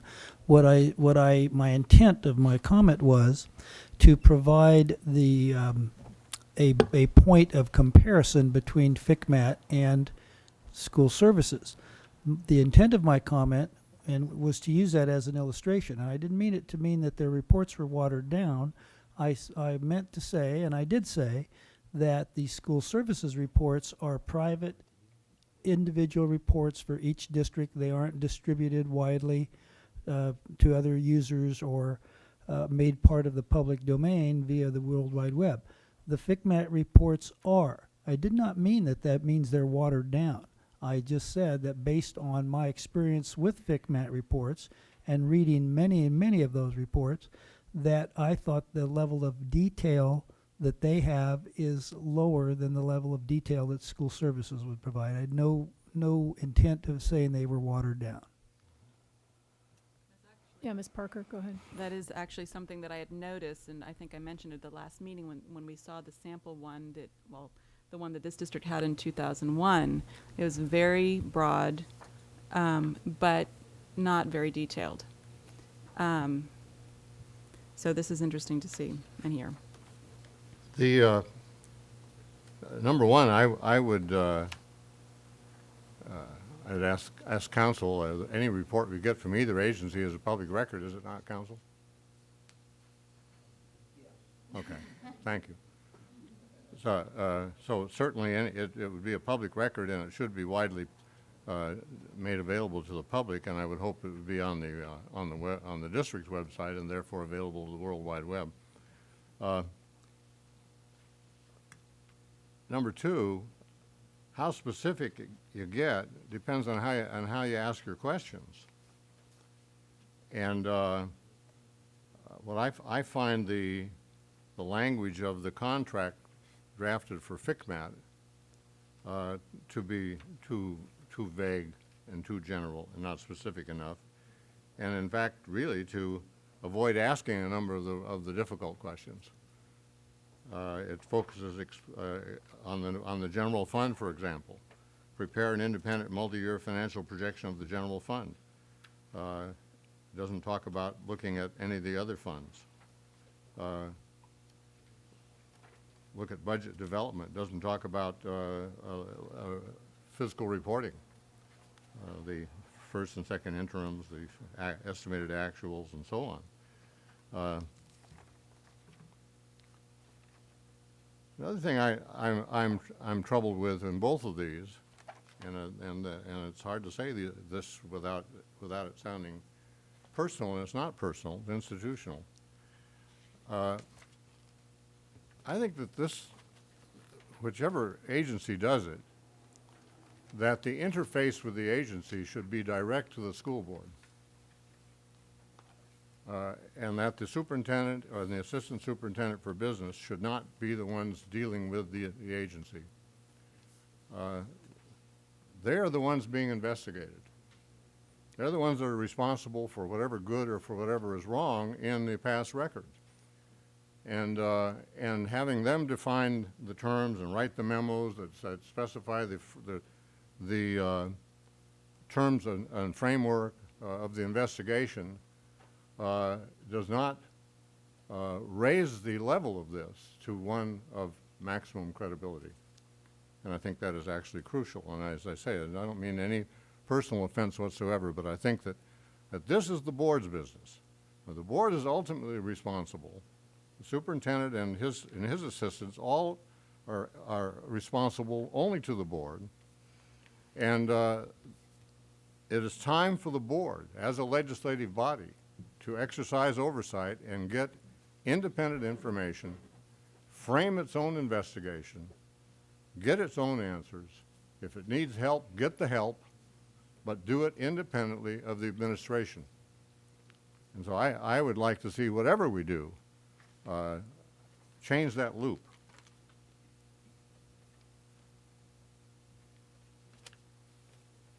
Okay, thank you. I'm sorry, are you done, Dr. Noel? Yeah, Okay. I do have more, but that's a good pause. Okay, well, while we're taking a good pause, there were several public comments. Shall we? Just one. Okay, Just Michael Zarate. okay.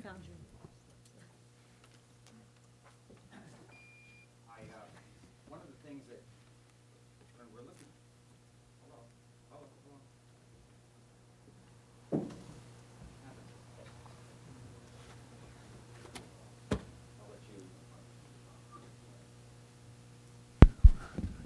hello. Okay. All right. I think when you're looking at the two agencies, it might be interesting to note that in the Ed Code, in 42-127 of the Ed Code, where they talk about when districts are in fiscal distress, that the law actually talks about management tools and measurements used by the fiscal crisis management assessment team. So I think that, that if you're looking at the credibility maybe and whatnot, I mean, this group is at least recognized in the code to have some, I think,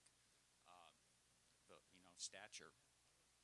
The other thing that I thought was important is in the FICMAT proposal, they have one on page 2 where they're going to say that they're going to look at whether or not you should have this fiscal accountability status, and they were going to review that with the county and whatnot. That was not in the school services contract. And then I think finally, I think Dr. Noel's point is pretty good. If you go again to the private sector, and it is hard for me to keep reminding myself that you guys absolutely do not operate the way the business world operates. Now, audit committees are made up, the people that hire the auditors and review the auditors is not the people that they're auditing. It is a different group of executives that and it's just obvious that you cannot have the school district personnel be in charge of this investigation. The scope, the picking of the vendor, all of that is board only, and the reports go to the board and whatnot. I think it's the only way you're going to regain your credibility with the public. Thank you. I don't believe we've suggested that we control this. We're going to an independent agency here. Well, but we're talking about who writes the letter. I view this letter as loaded in favor of the administration, and I'd be happy to detail that. Well, I had virtually line item by line item in it. I had virtually identical discussions with both organizations. What we got back, we But I'm asked talking for. about what you asked. What I asked was directly out of our meeting last week. I understood that to be the direction. As you heard it, Dr. I Sarvis, understood that's it part of to the be the problem. direction of the board. I understand how you understand, okay? But do you understand that there are different perspectives? And that this reflects, in my understand you opinion, often and have a I would be different happy to perspective. demonstrate it. This reflects. Can I ask a question, please? Yes. You're interrupting Dr. Oh, I Go thought ahead. it was done. No. This reflects an administrative perspective. It forecloses possible avenues of inquiry. It leaves more out than it leaves in. And I have a proposal to amend it, which is that long, but maybe we ought to go back and talk about redrafting it. I just wanted to, actually, before we got into that, Dr. Sarvis, I wanted to bring up one thing about school service. I just wanted okay, go to ahead. say a factual thing. School services, do we not pay a fee to belong to them? Are we not members of that organization? Do they receive fees from us? And what do we pay? $40,000 a year or something like that? No, Dr. Well, I can't give you the exact figure, but what we pay for is to receive their, they're called fiscal reports that they publish. Yeah, and every they'll day. answer our questions. And we have up to so many hours per year of. So we're a client. We're a client of Okay, school services. I think that enters into the issue that Mr. And the Durant- school district has used them before in recruiting of staff. How is FICMAT funded? Is that strictly through? FICMAT gets state funds and fees. So their fees are lower because they get money from the state. They're created by the legislature to do just this kind of thing. So we're all clients of FICMAT, essentially. But we have no other business with FICMAT, and we have other business with school services. I believe Ms. Malakoff had a question or a comment. It was that the speaker brought up that the school services didn't look at the going to the county. I guess that was it. The county, is that true, or is that in here somewhere that we missed? What was that, Dr. Malakoff, again, if you would, The please? school services proposal, does that include this discussion about the county? Fiscal accountability? Yes, Yes, please. it does. Where would we find that? Yeah, where? I believe, It is It's on page 1 of your school service. the beginning. Oh.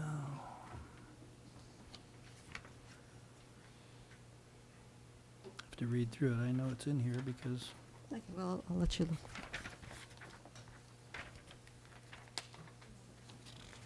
I don't see it. Not a good fast reader.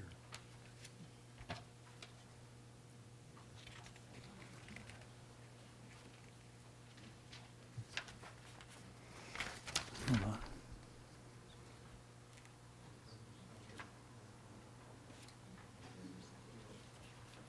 Anybody find it? Is it the idea is to better integrate and coordinate the fiscal services division workload? That's too vague. It's the idea is to outsource all or Right. part of the financial functions to the county, to abandon what's called fiscal accountability status, whereby we do it ourselves. Yes, I know. and- I'm just and looking pay for that extra here. staff and so on to do that. And I think that's very significant, because I believe, Dr. Sarvis, that that the bias that I perceive in your approach to this is that you want to get in and hire people and restructure the district straight away, the district office. And the alternative, of course, is to wait until we see whether the district office should even continue to do these functions, because there is an alternative. And it's an interesting alternative when you read that fiscal accountability status in the statute, because you ask to have it. And it may be revoked at any time by either the superintendent of the county superintendent or by the county auditor, in which case you would revert back to doing it like everybody else in the county of Santa Barbara does it. So, and that's where we started in before 1985. So that's an option. That's a real option, and I don't think it gets in the school service proposal. You must not have asked them to address it. Yes, and, it is. and in this proposal, Under the heading efficiency review, Dr. Noel. where is it? Page 3, under the heading efficiency review, it's in that first sentence. There it is. Oh, sorry. I believe I need to respond to that. I think I don't have much of a chance of disabusing you of the notion that I have a bias about hiring new positions without even knowing what people are going to do. I assume you probably think that, but we discussed this very issue at our last meeting, and I believe I was operating on the board's direction, and I agree with you that fiscal accountability has a lot to do with who we have in place in what positions, and we had that very discussion. We also had a discussion about the Castleberg study, and let me update you on that. In fact, let me take 2 steps back, and I realize that I'm running the risk of going back to our discussion at our last meeting, which was 1 week ago. I said that we would not hire any new positions. We would go ahead and fill the accounting position, which is the position that Shirley Corpus had held in the past. So we would have Shirley then as our Director of Fiscal Services. We would backfill that position, that we would bring in temporary support just to get the jobs done, to get the interims done, etc. But that we would not fill any other positions until we had good information about this. In the Castleberg study, and the board was very interested in the extent to which the Castleberg study was going to inform us about fiscal accountability. And I believe the position that we should take on that is that if you look at the Castleberg study, it is really about all of the precision, all of the detail work in making that kind of a transition to the county. But it doesn't tell us whether we should give up our responsibility for fiscal accountability and hand it back to the county. That's our decision. I further think we need a board discussion, because you're right, this is at the board's direction, as to whether you want one of these organizations to tell you, to advise you about fiscal accountability, or and this is important, whether you simply want them to give you the information, the pros and cons, and the background information so that the board can decide. Well, the board would decide in either way. Yes, do you want to be led in that process or not? Dr. Sarvis, you give us recommendations all along on many, many issues and never. Actually, I resist. Actually, I resist giving you a lot of recommendations. I could give you a lot more. In the interest of moving forward, are your revisions, questions, et cetera, substantially so different, Dr. Noel, that we should not proceed with a decision this evening? Yeah, Should we see those? They're quite different. For example, nowhere in all of this discussion have we and the public had an answer to the question that is on everyone's minds. How did we come from a point in April where we were told that we had to cut $2.5 million from the budget to a point in June where we had $5 million surplus, and then to a point in September where the $5 million surplus is down to $1,123,000 or something like that. No, And there's whatever. Are you talking about the end of the year? Yeah, and I'm not real good with Yeah, remembering the because precise number. the number there was only 94,000 different, is that correct? Yeah, No, that's I don't. correct. If you're I just think talking about the Dr. unaudited Dr. actuals. Noel, I believe the context of his comments regard the undesignated amount of the ending balance that did go from a $4 million number down to what we have now, $1,173,000, and For I believe- 0607. For 0607, yes. I guess what I'd like to ask board members to do is to submit any other questions to Dr. Sarvis that they have, that they want to see included in this study, so that he can then go to school services and FCMAT, and perhaps another organization, and then see what the price tag is. I would As it I doesn't would agree sound- with that wholeheartedly, except I would like to have them submitted to you, Madam President, and let the board deal with this. And you go to the school services and you go to FCMAT. You know what, Dr. Noel, I'm not opposed to that, but given the timeline that we're under, I'm out of town the last 2 weeks in October. So unless we can take care of this in Mrs. short Malakoff, order, the assistant, the vice president. I think that we can structure it in such a way, and, once again, this might be a discussion that we have when we see what additional questions board members might have, including yours, Dr. Noel, that we structure it in such a way that we are having some benchmark meeting once a week, once every 2 weeks, where we sit down and review the information. Maybe you should appoint a board committee that would take care of. That's a take charge of this. possibility. I'm also very mindful of the clock because we have people ready for an item at 9:10. So shall we postpone this item until next week and hammer out the details? Because for me, it seems like if you have revisions that you want to make to the contract, we're going to be approving the contract regardless.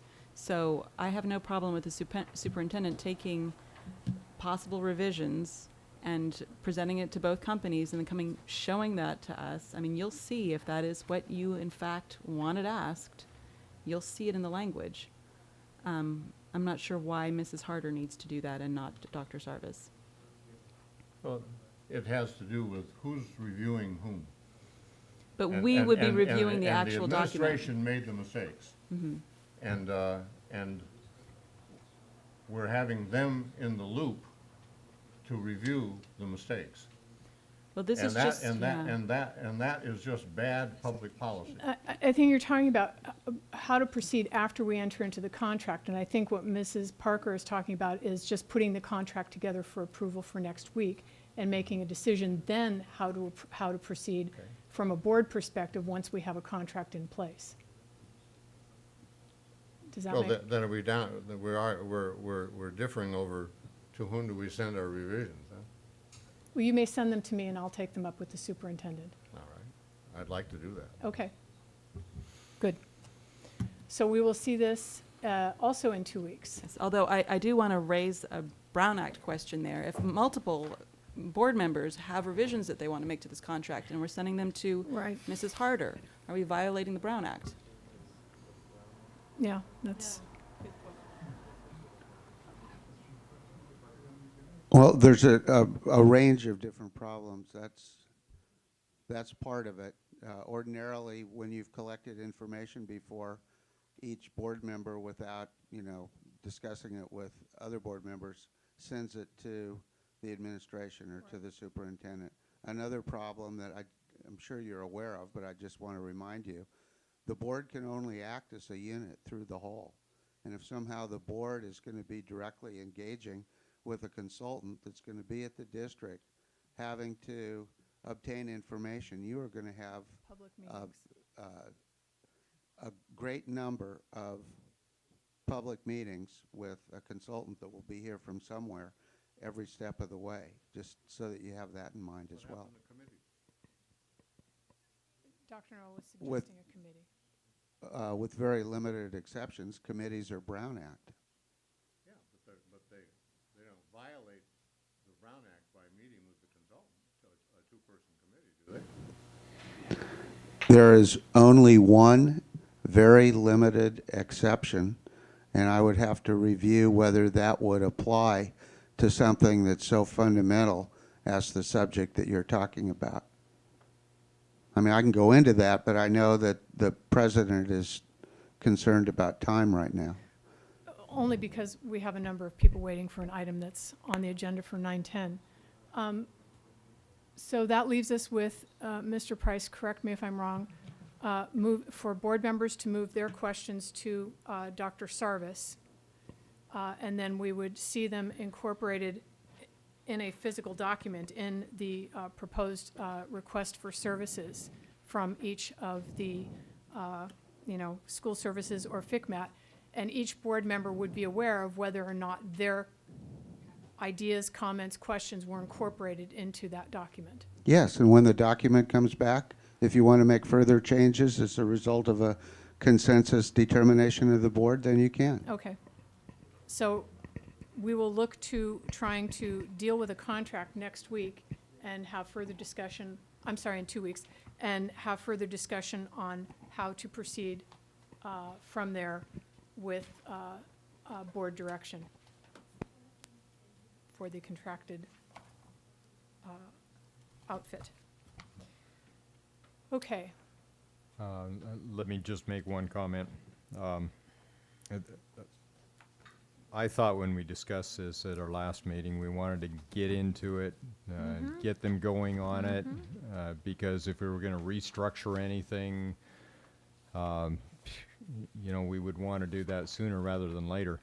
However, since the Castleberg study won't be done until the end of December, my guess is that this won't be done until the end of December. My only concern is that if it becomes a huge project and goes into January, February, March, then it becomes a different sort of a project. And maybe that's the intention. Maybe it is to make it a much larger project. Well, it could potentially be, but I also hate to anticipate because really we're adding 2 weeks to the current timeline.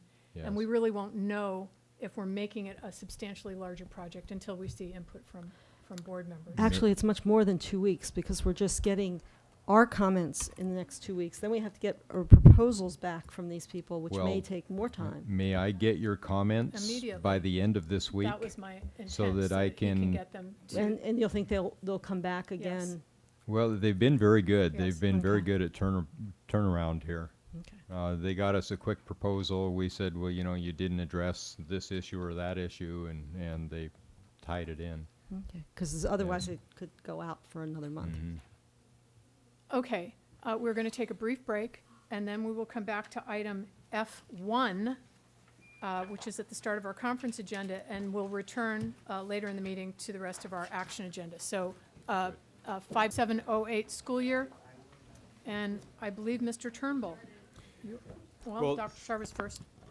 This is the information that we put in the board brief. I believe there have been some changes to that information, and Paul Turnbull, our Assistant Superintendent for Secondary Education, will give a report on the elective program. Originally, the intent was just to provide information on junior high electives, but he has more information than that. Well, yes, and so thank you for the opportunity tonight. Let me start with the big picture, and then we'll slowly work our way down to the site level and the little picture. And I didn't mean to imply that this agenda item was about high school electives too. Right. It's only about junior high electives. Correct. The original item was junior high school and high school combined. It then became a continuance of the high school or junior high school discussion. So, big picture, if we recognize simply the fact that over the last few years, junior high school electives have been pared back to meet, obviously, I would say, cultural and financial issues that have come up from the state and beyond. This, when you look at this, I tried to do a couple of different things. This particular grid, first of all, if you're sitting in the audience, there is a revised sheet. So if you picked up the board packet that says board item F1, there is a sheet in the same exact slot behind it that says revised. So please check that out. Dave, could you put that up on the overhead as well? Thank you. The revised. Because it's a continuance of the last discussion, I wanted to use exactly the same format just to frame the question in the appropriate manner so it didn't morph too far from one point or another. If you look at the grid, you will see that there are 2 pages, 4 schools total. There are, on the right-hand side, the far right-hand side, there is a column that is simply entitled Closed Due to Low Enrollment. There were 2 questions. How many FTEs or how many sections have we lost in the junior high schools total, and how many have closed because there were students who showed up at the beginning of the year and then they just weren't enough to simply run the classes. You can see on the first page for Goleta Valley Junior High School and for La Colina, the answer is 0, which speaks partly, well, to a variety of factors, but partly to master scheduling and knowing beforehand most likely who will and who won't show up for certain classes. And decisions were made beforehand to close certain classes before that happened. The second page, La Cumbre and, oh, I'm sorry. Can I just ask a question? Please. So even though there's a drop in number, there's like 1 for Goleta Valley, there's 1 drop in classes maybe? I can't add this up so fast with La Colina. And is that because of a declining enrollment is that what's playing in here? Are you speaking about the total? Number of sections. Am I, Yeah, I think we're talking about 2 different things right now. At the moment, I'm just talking about this closed due to low enrollment, but it's in part it's because you have to factor in here that there's a enrollment decline. Correct. And so that if there is a change or a shift here, in some ways it's due to the decline in enrollment. Exactly right. Okay. Let's just stick with Goleta Valley for now, just to go through the whole format, and then we'll apply it to the other 3 schools, I think for ease. The total change, if you look at the most confusing column is the second from the right. The total change in FTEs, you can see, goes up or goes down depending on the class itself. The total at the end, the bottom, minus 1.2 is the total loss, plus 1.2 is the total gain, for a net loss of 0. This is, and underneath that, and I'll go to the 0 in a moment, underneath that, obviously, the replacement cost for the total loss is then 0. Now, if you look at the name of the electives on the far left-hand side, you'll see that health is one of those electives. Health is in here solely because it's informational only. Health is not an elective, as we know, it's a required class. Health, however, has been embedded in the elective wheel and therefore is taking the space of a potential elective. So the only reason I included it in here was to make sure that you understood that, yes, there was a loss of electives per se. The space has been filled by health because that was essentially backfilled by the administration to make sure that another requirement was met. So Was a .8 person hired to do the health class? Is that what that's saying? exactly right. The number of sections total to fill that in is 0.8, is 4 classes.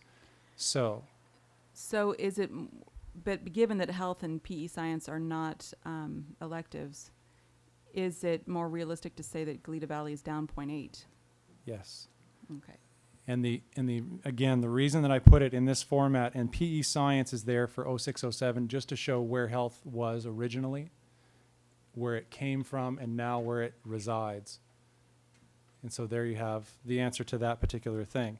And so the replacement cost then would be, I believe it is $68,000 total replacement for 4 sections. And we're making the assumption that at the top end, 1 period for a teacher at the higher end of the salary schedule would be about $17,000 with benefits and other things. As we go down, are there any questions about Goleta Valley, first of all? The revised form shows band at the very end. Band includes beginning band, advanced band, jazz, and orchestra. It's 4 periods because a 5th period, the same teacher works for a 5th period, but he's also working, doing outreach with the Goleta Union School District, who is supplementing funds. So to answer Dr. Malikoff's question, and I do think that the longest explanation will be for the first school, and then it makes it easier to apply to the others. The loss of sections for this particular school is partly through lower enrollment, exactly as Dr. Malikoff has mentioned. The fact that there was a staffing change and that categorical funds and other external funds like Goleta Union have been used to supplement. So in essence, yes, there is a minus 0.8 for Goleta Valley. But it's still surprising how low Goleta Valley is when you just compare the options with right below it, La Colina, and yet they're not that much different in size. They're not that much different in size. They're a little more than 100 students away from each other. Goleta Valley has received a little a noticeable dip in their enrollment. The other thing to consider is that with La Colina, well, I'll go into the specifics of La Colina. It just makes it easier. But yes, you're right. Now, another thing to mention is that it seems like there's a low net effect because as these discussions started years ago, for instance, when I was the principal of Goleta Valley Junior High, that's the first year that we started using the wheel to mimic La Colina. So while a number says, yes, there are numbers of sections being taught, you're talking about condensing the weeks in which the instruction happens. So obviously in art or in performing arts or in music or in band, or when I say music, I should include vocal and instrumental. 9 weeks doesn't necessarily provide the best instruction to get you into an advanced course the year later. And that's where we're seeing many of the issues. And if we would fast forward 2 years from now to the high school, we would see even more. So this will work its way through the system. So actually, it could be that La Colina provides, for example, one of these, and it's fewer weeks actually than the same thing at another school. Correct. And so this is why I included health for La Colina. If you see, you'll see that health is here. For La Colina, it's the 2, 4, 5th from the bottom. It's there, and French, Spanish, and Latin are also there, while Spanish has gone down by 2 classes. The difference is, and I'll back up for a second by saying, you can take a class in Spanish, for example, we call Spanish 1, 2, meaning first semester, second semester. You can take that in 1 full year. Or you can take it at the junior high school level over 2 years. Spanish 1, 7th grade, Spanish 1 or 2, AB, 8th grade. La Colina chooses to do it the latter. What they've done with health is to put that in and back it with Spanish, Latin, and French. So for 7th grade, essentially what you're doing is taking literally one semester, the first semester of a language, so Spanish 1, and then, which is right on track with what you should be taking it, and then Spanish 2 for the entire 8th grade year. So again, at the end, the sum is right of minutes in the class, et cetera, or of the curriculum, but the minutes have been compressed in the 7th grade. So you can see how there are intricacies involved through each of these that I wanted to make sure that I wasn't going to write it down because it would have taken pages. So in the end, you'll see that there was a 1.0 loss in industrial technology. That was a conscious decision by the administration at La Colina not to replace a retirement. So they helped save some other classes. They helped also infuse other supportive classes, supplemental classes, by using some of these sections that were freed up by that retirement. It was on their wheel, if I'm correct, right? Correct. And so now what do they have on the wheel? That, I don't have the exact answer to that one, I'm sorry. I don't have that in front of me. For La Cumbre, the situation is slightly different. La Cumbre, as you know, is a school that has adopted core knowledge, and Mrs. Keynes, who I believe is here in the back, brought that through, especially as part of her restructuring plan. You've seen that.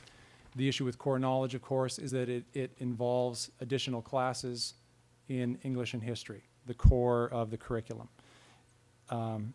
There have been losses in theater. Music continues to be an issue, as it is with other classes. They've done a great job of supplementing all these electives and doing a very good job of keeping them. They did, however, lose French. You'll see at the third to bottom line. That was an 8th grade class. So 7th graders took it last year, went into 8th grade this year. There weren't enough to continue, and they had to close that class. So core knowledge at this point represents the total issue that would bring them up to 0, essentially. If the board were to look at all the different options that they could fund for schools, and I'll get into that later, core knowledge for La Cumbre would be the most, I think, identifiable place to do that. And again, low enrollment and other issues play into many of the classes that either weren't offered to begin with or may have closed. And then finally, Santa Barbara Junior High School. Health isn't offered in this particular explanation because it's 0 and 7th period. So that addresses part of the reason we saw health earlier on. And definitely there's been a loss of enrollment where the junior high school is concerned. So that also explains why there are some loss of sections. So they have a total net loss in periods of 1.0, 5 total sections. Now again, when you look, it looks pretty spread out, evenly spread out, but the area that's hit again the most is music. They have theater arts. Many of the schools have started using either consultants or clubs, that kind of thing, to supplement.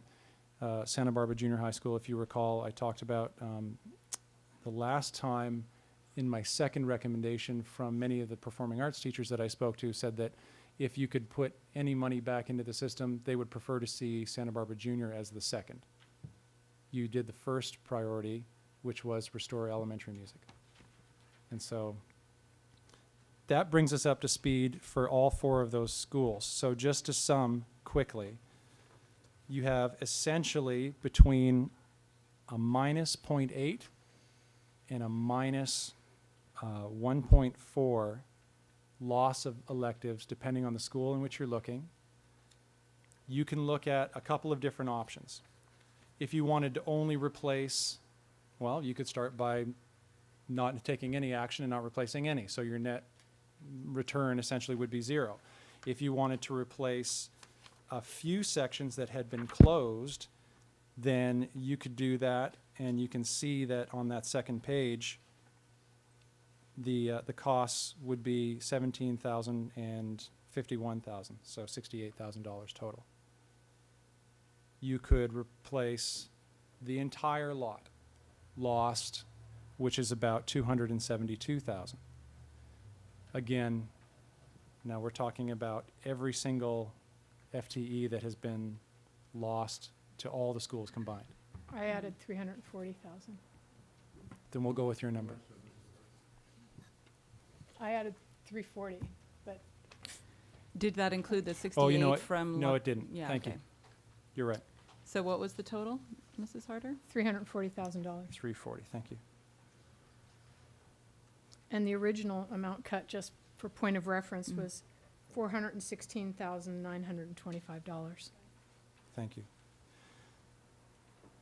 So there are options, obviously, and you know, the total loss of all of those sections across all the schools couldn't be filled right now if we were to put them back in the master schedule because of loss of ADA, because of master schedule issues, because kids have moved, because they're set. We obviously can't mess with secondary master schedules the way that we have. So what can we do?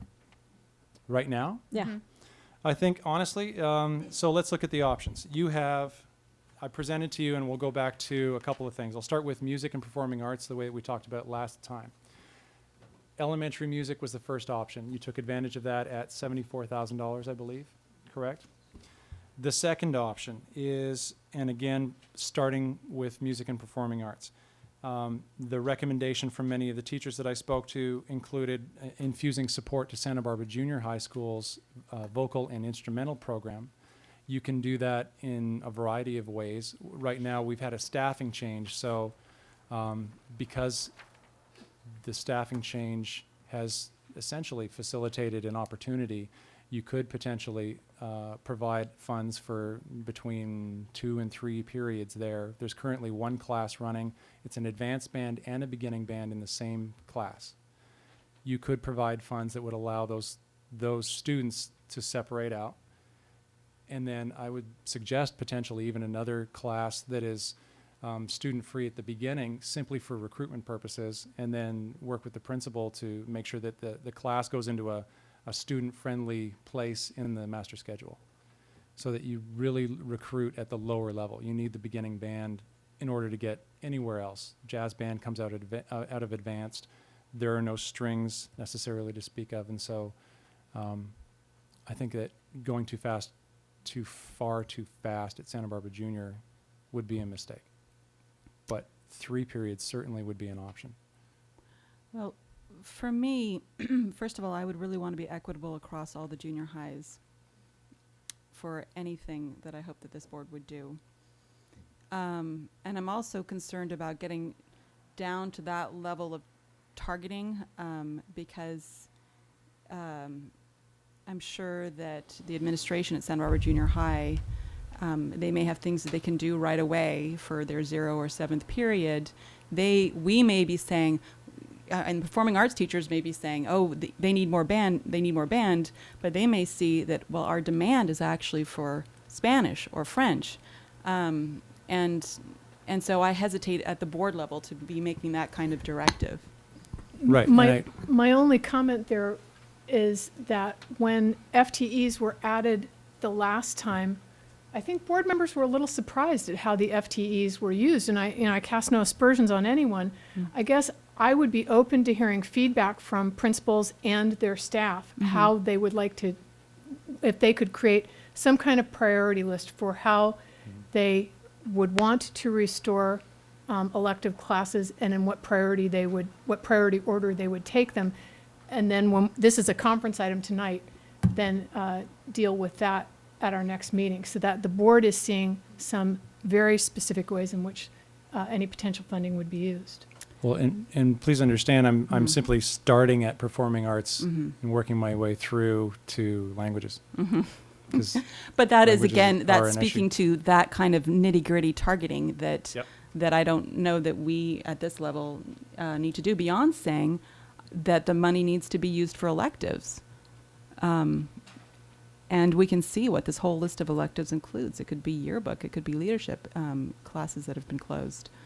One of the problems, Mr. Parker, that Mrs. Harder referred to is when we restored them in the past, the spirit of the act was to restore the arts and humanities, and the discretion at the campus level ended up with some of those FTE being used for additional sections of corrected reading and courses like that.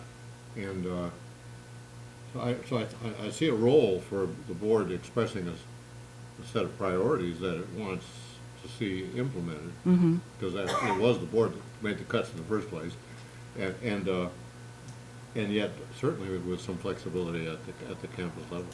Well, I can see that on these lists, it doesn't include things like the supplemental reading. Could we give direction that it needs to be used for electives that are on this list? Well, I would pick Avid, for example, and put it down on a lower priority. But they're already all paying for Avid. And I hesitate because we have mandated, Avid is an elective, and this board has mandated that the schools have to do that. So I don't see why we should be saying, you have to have this, it's an elective, but we're not going to allow you to spend the elective money that we give you for it. Well, let me put a broader question out there.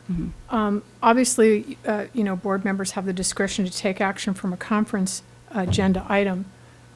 Would board members prefer to wait the 2 weeks to see what the lists look like from individual schools? Because we have a couple principals right now who could probably stand up and tell us what they would like to see at their campuses.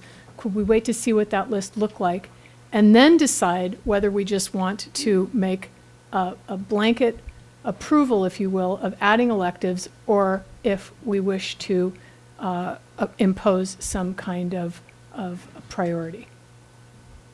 I mean, we're talking in a vacuum right now. We have no idea what it is the school sites would want to add. I mean, obviously, Mr. Turnbull's giving us some sense.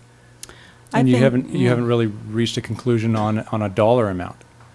I mean, we're speaking philosophically at the moment, and so the sites right now, the sites are saying, "Show me the money." Basically, they're saying, they're chomping in the bit, and they'd like to do this because every day that passes is one more into 180 days. And this is why I hesitate too, because I visited all the junior highs, and the principals made it clear that there were things that they could do right now, and I hesitate to delay any further.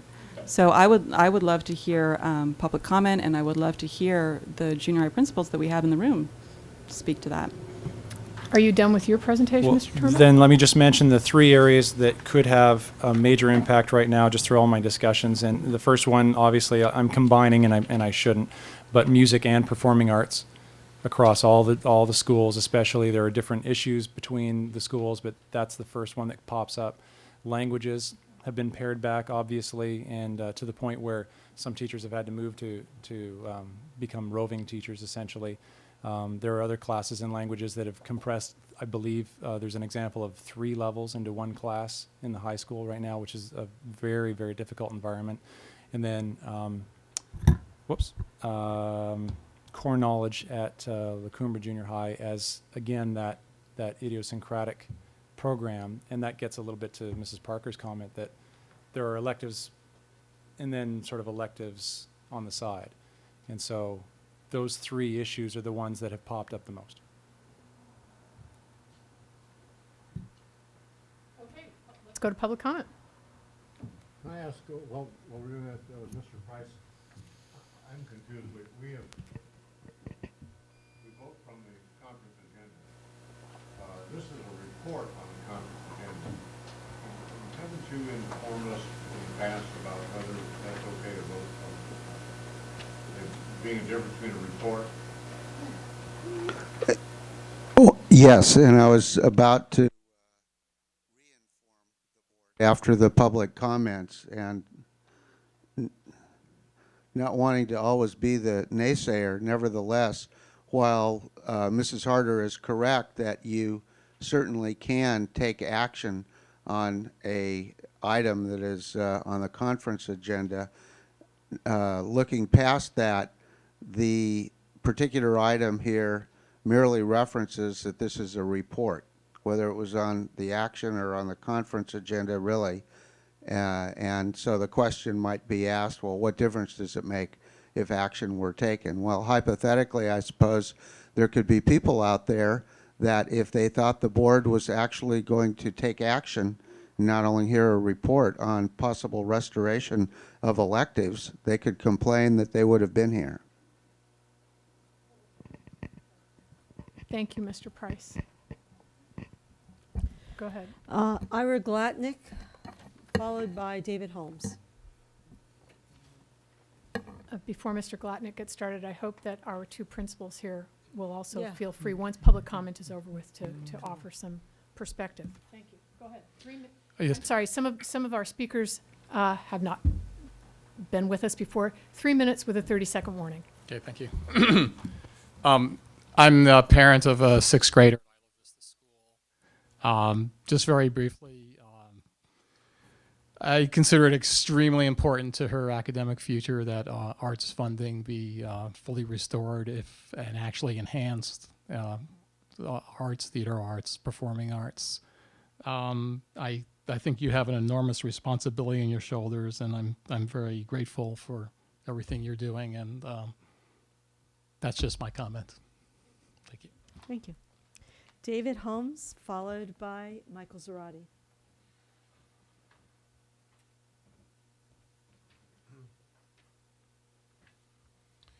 We need to kind of go back, revisit a little bit of history.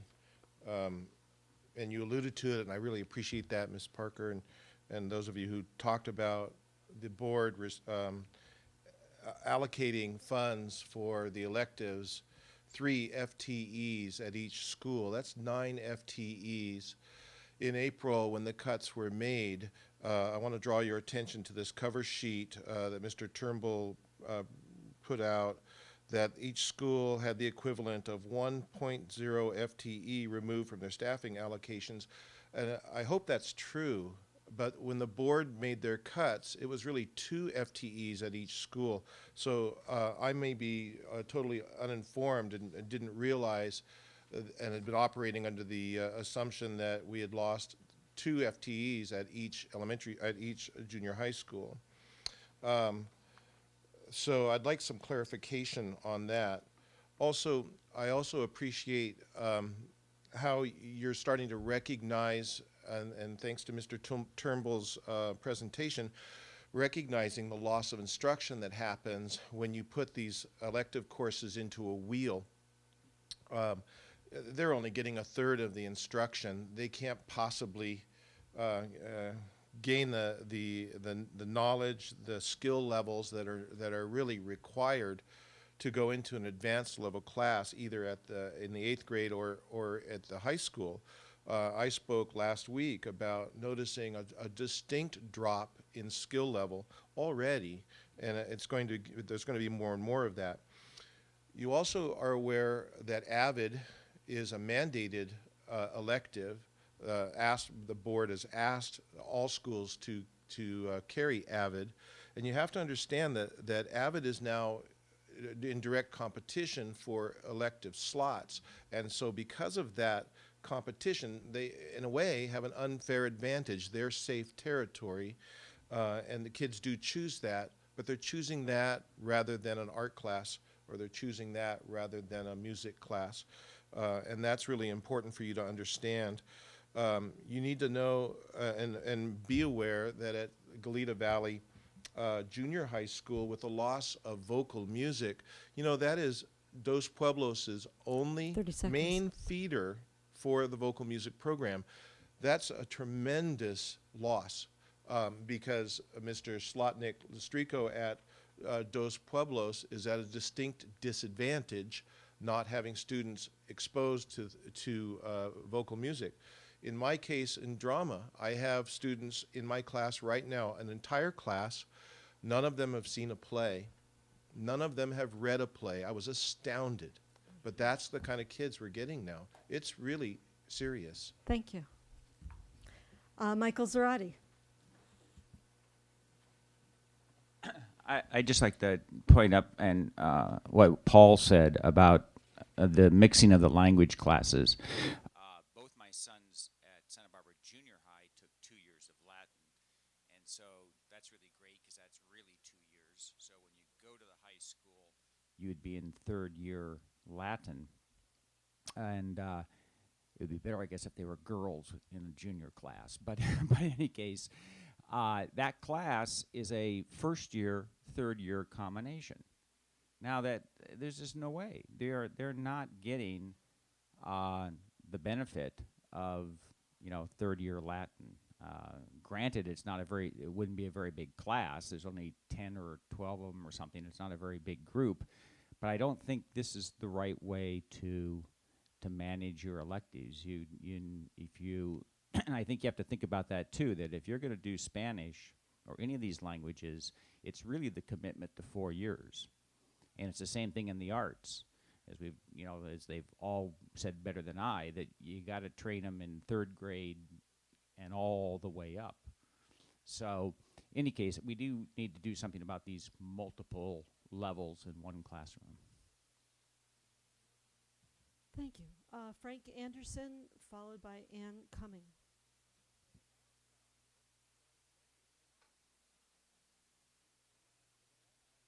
Yes, I'd like to second the remarks about the Latin program that the last speaker made.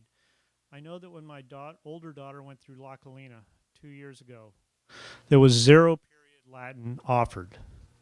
She was able to go through 2 years of high school level Latin in 7th and 8th grades, giving her a major leg up into high school and then freeing her up to take other electives in high school. Now, in 7th grade at La Colina, Latin is only offered for a half a year as part of the wheel.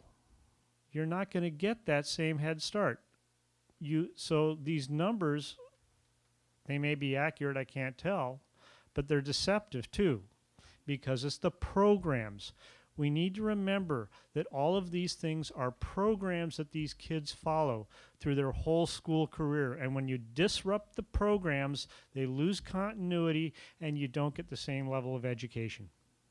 So we need to restore the programs.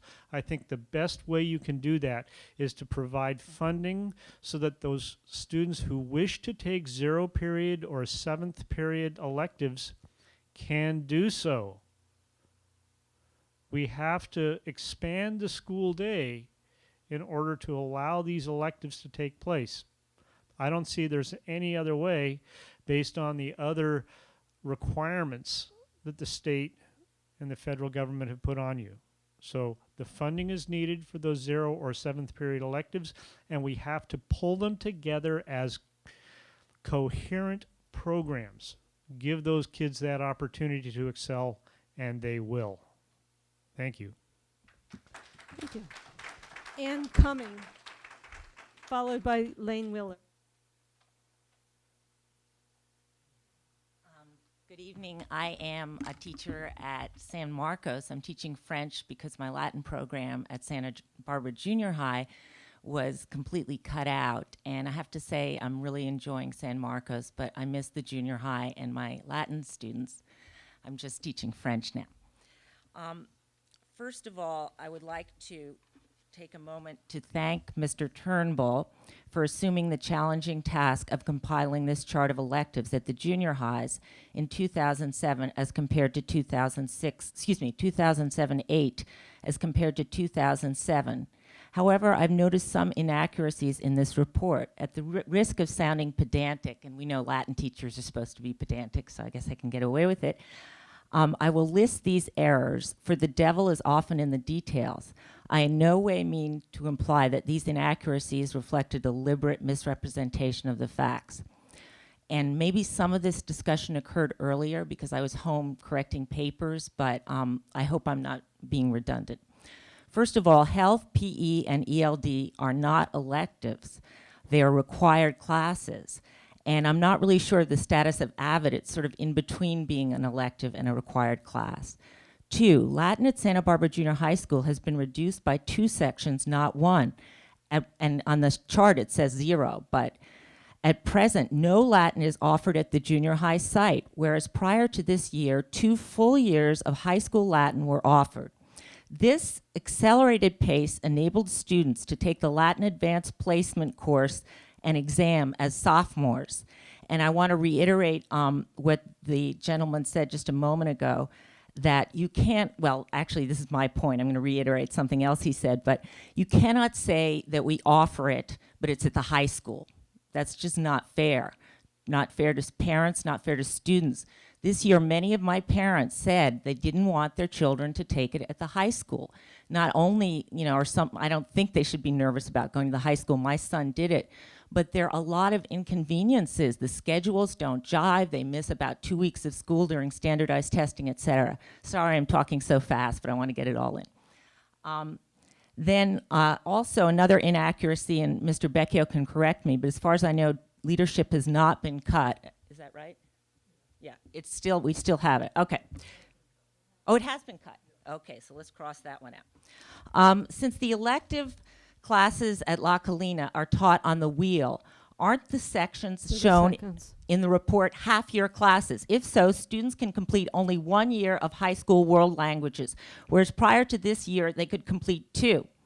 Finally, I'd like to share with the board and community a few disheartening but revealing statistics. A total of 10 sections of world languages have been cut from the secondary district, including Then there are only 12 sections of music for approximately 2,900 students in the 4 junior highs. How is this possible in a town with such a rich tradition for fostering and promoting the arts?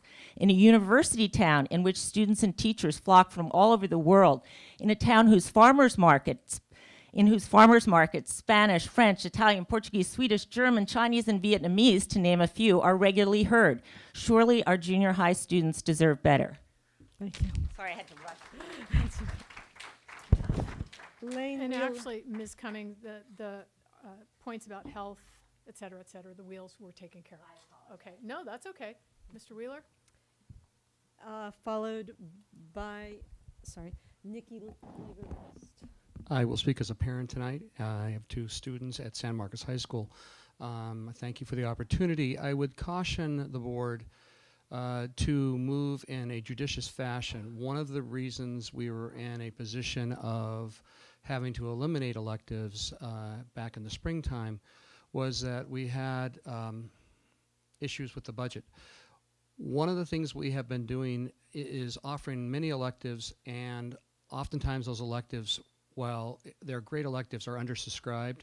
And I would just remind the district that we have a very I think, sincere obligation to staff classes at an appropriate level.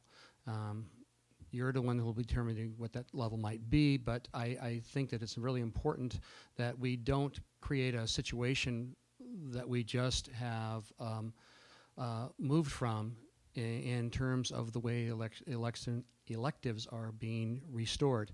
An example would be the elementary music. They basically retooled the program to provide as much service as possible, and I'm not suggesting that would be the correct application for the secondary, but I would suggest that the electives be really viewed very carefully. I would concur with other speakers that AVID and some of the other courses that are being thrown into the elective category may truly be competing against electives that are more traditionally considered those forms. Our elective teachers are the fabric of our district and are the part of the district that shows in so many ways. Anytime you go to a theatrical production, a musical event, you're going to be able to see the result of their craft, and I would encourage you to promote that as well as we can, but in a balanced application. Thank you. Thank you. Nikki Lagerquist. Nikki? Yeah.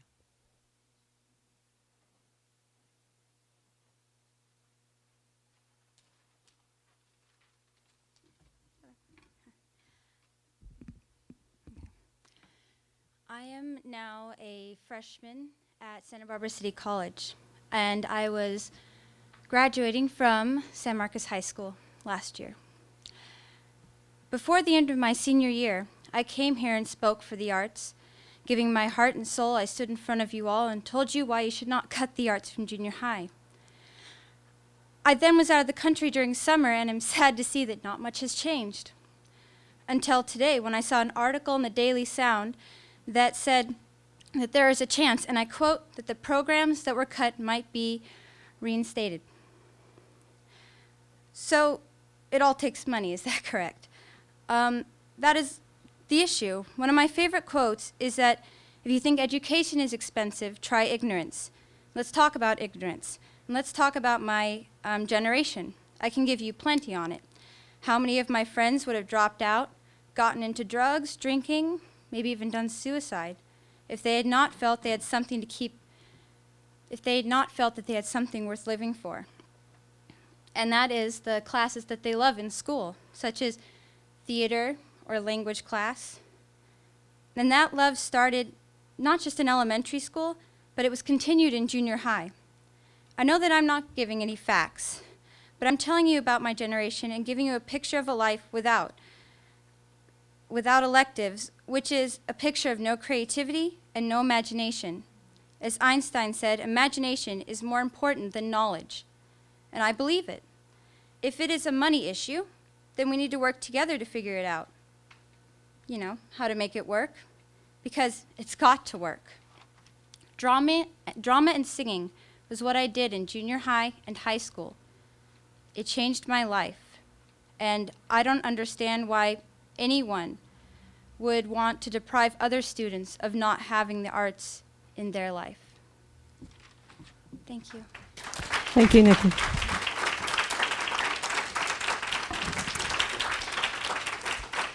Perhaps the junior high principals would like to come up. I don't know if is there any high school principals here? I don't. Good evening. Thanks for the opportunity to speak on this issue for junior high electives. I just have a couple comments, and you may have some questions for me.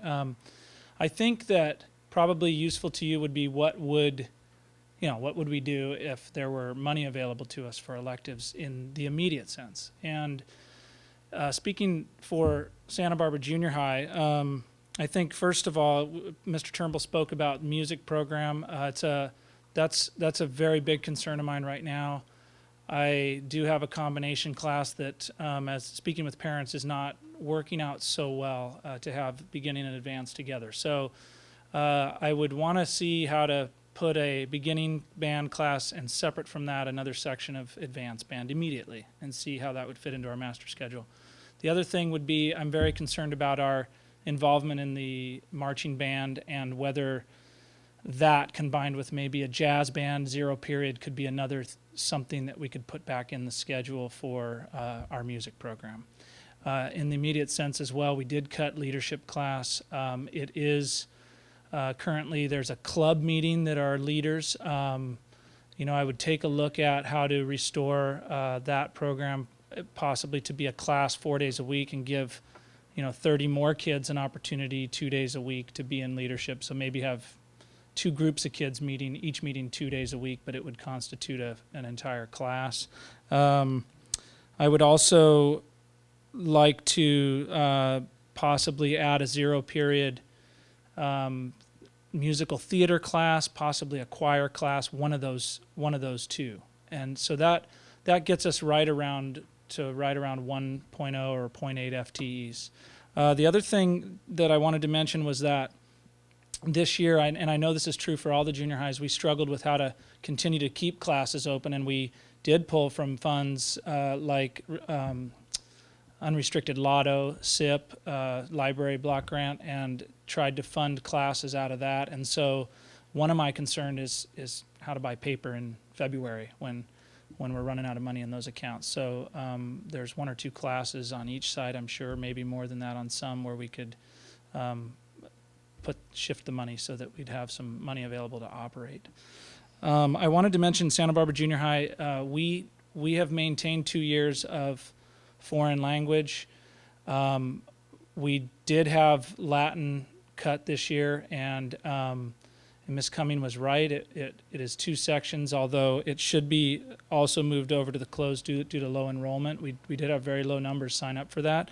But one of my priorities this year was to keep our kids in year-long electives so that they could gain that, as the teacher from San Marcos was saying, they could gain that experience over a year and not have a wheel where they would just get a trimester of an elective. So we maintain that. But in the years past when we've done that, we've needed to use those extra FTEs from the board to keep classes open that are at 20 or that are at 25. And so I just wanted to remind you of that there was some discussion that those aren't being used appropriately or weren't being used appropriately at the junior high level.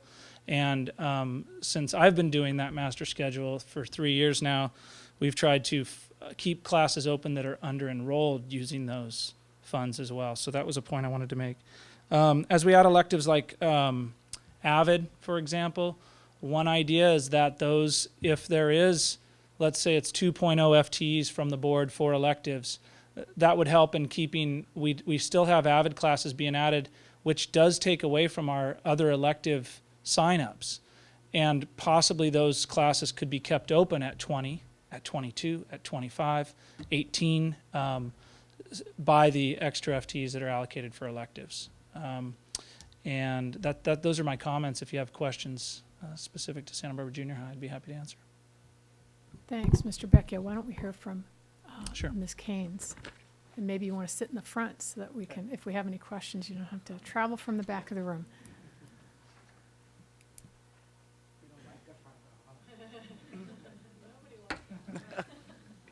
Good evening. Pleasure to be here. And I'd first like to offer a couple of clarifications because most of the talk about electives tonight has been more the performing arts, foreign language kinds of electives. But electives also include anything that is more than one period of English, one period of math, one period of social studies, one period of science, and one period of PE. So what's really happened is with the elimination of 2 elective FTEs this year, junior highs have really scrambled to try to preserve to the best of their ability the performing arts and foreign language electives while also providing the additional reading electives and math electives that our students need, especially students in program improvement schools. So what's really happened is we've spent all of our categorical money on staffing, which, as John alluded to, by February we won't have any paper. But we really wanted to keep as many classes open as possible. Couple of clarifications. We did lose 2 FTEs, and right now La Cumbre is one of the schools that is still overstaffed. And those changes have to be made contractually by October 1st. 25 days into the school year, we have to reach 0 overstaffing. So there is a bit of urgency in a decision being made because at least myself for La Cumbre, we will have to cut 3 additional elective periods between now and Friday. La Cumbre, as you know, and Mr. Turnbull alluded to Core Knowledge, which has been an amazing program for La Cumbre and for many the cornerstone of the restructuring of La Cumbre. But it does require an extra period of fine arts, which is not part of our staffing formula, as well as the additional core knowledge period. Well, we have 4 sections of core knowledge. So right there, we are talking about over a 1.2 FTE just for the core knowledge program. So our choice is simple. What do? We either cut it or we fund it. So we have chosen to fund it. I might point out that it's been wildly popular with our incoming 7th graders. It is a very, very rigorous program with a very strong fine arts component. So we're excited about that, just not really staffed or funded for it. I think in speaking for the 2 junior highs that are not here, we've all committed categorical funding because we want the electives to continue. If you'll notice for La Cumbre, there are no periods of theater arts during the school day now because we just had no way to fund it. We were unable to offer French 2 this year because we didn't have enough to meet the 33 student cap which was really basically the minimum. So in other words, if you didn't have 33, you couldn't offer it, or you had to basically pay for it yourself. So the other two principals aren't here. We have met as a group. We are not in any way expecting that 2 FTEs would be restored. We're not greedy. But in order to add the electives that we need, and we can make those changes now, we would certainly appreciate some staffing restored to our elective program. Thank you, Mrs. Keynes. Always helpful to hear from the people at the sites. I know that board members would like to move forward with this evening. Mr. Price is restraining us. Well, Mr. Price, are you restraining us? Are you saying that it's... It says report, not proposed. So if we made a motion, we could be, that's breaking the law, or is it just not advised?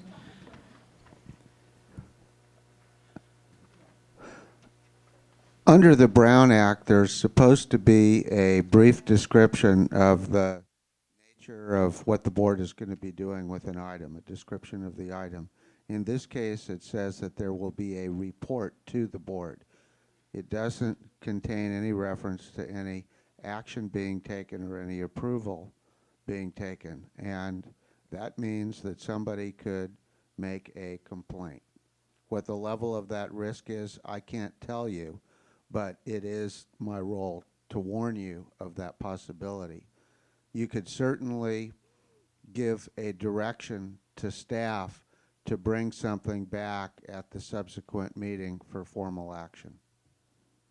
I guess my concern here is this October 1st deadline that you're talking about, because you're saying that you would have to close some existing electives that have been going on now for a month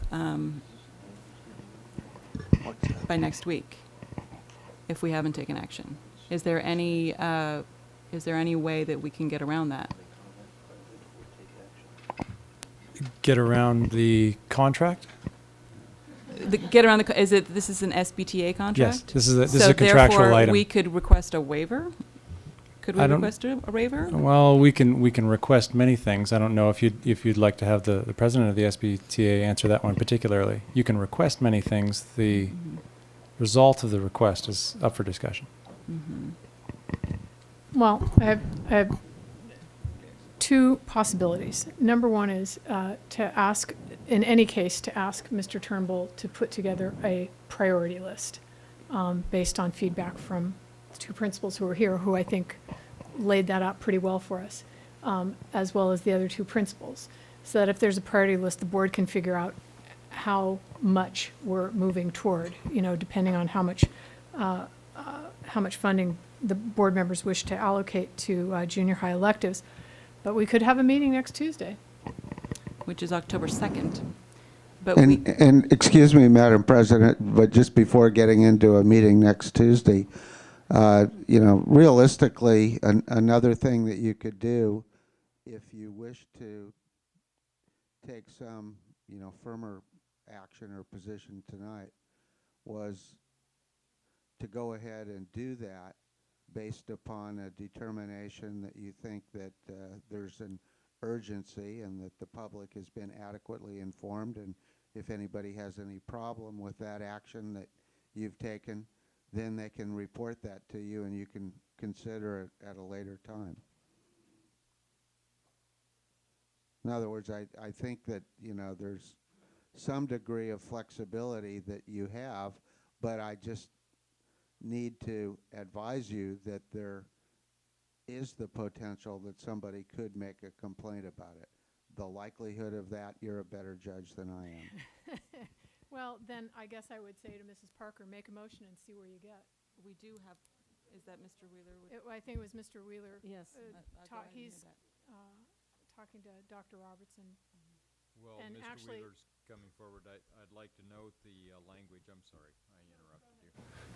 The language under conference agenda, it says that conference items may recognize people and programs, provide reports, request operational actions, discuss proposals or make recommendations. The board may comment, provide direction, or take action on these items. Generally, items requiring action will be placed on the following action agenda. That's certainly our convention, and that's really what Mr. Price is talking about in terms of what the public expects. Go ahead, Mr. Wheeler. I'll put my union hat back on.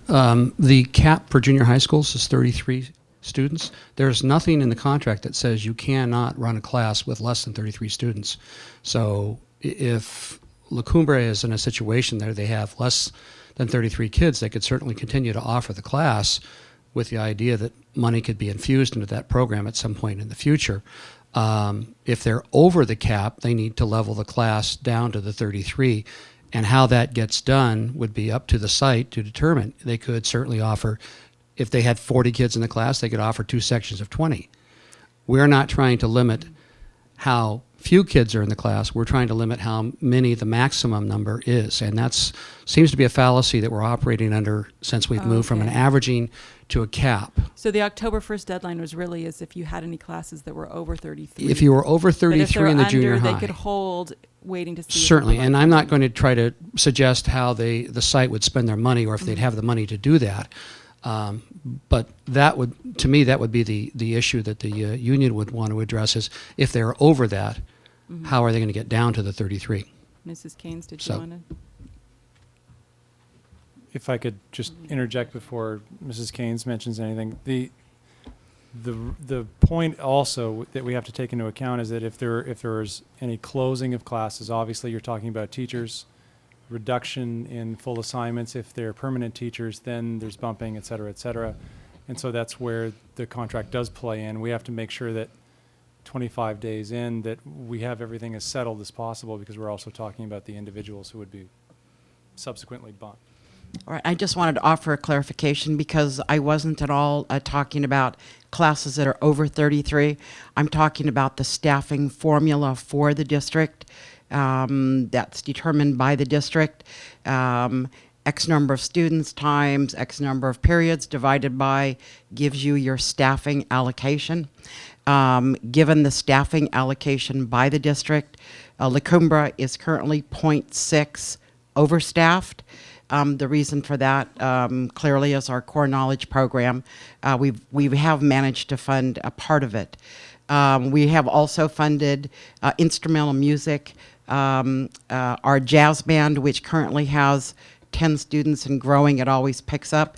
That's part of our staffing. So it's thrown us off, and we are 0.6 overstaffed. And we cannot be overstaffed as of October 1st. So it's not about too many students in a particular class. It's the staffing formula for the district. Thanks for the clarification, Ms. Keynes. Madam President, I'd be willing to, I'm content with Mr. Price's explanation and with my understanding of the implications of his advice. And I'm willing to make a motion to restore, I'm not sure quite how to word this, I'm going with this total of $340,000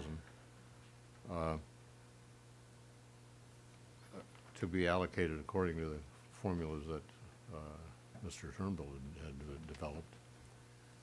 But I would like to also, it seems to me the principals need a little bit of pocket change to flesh out these programs, some supplies and expense kind of money. And I would put in another $10,000 per school for that, which would make it $380,000. Well, that would be my motion. Is there a second? I'll second it. Any discussion?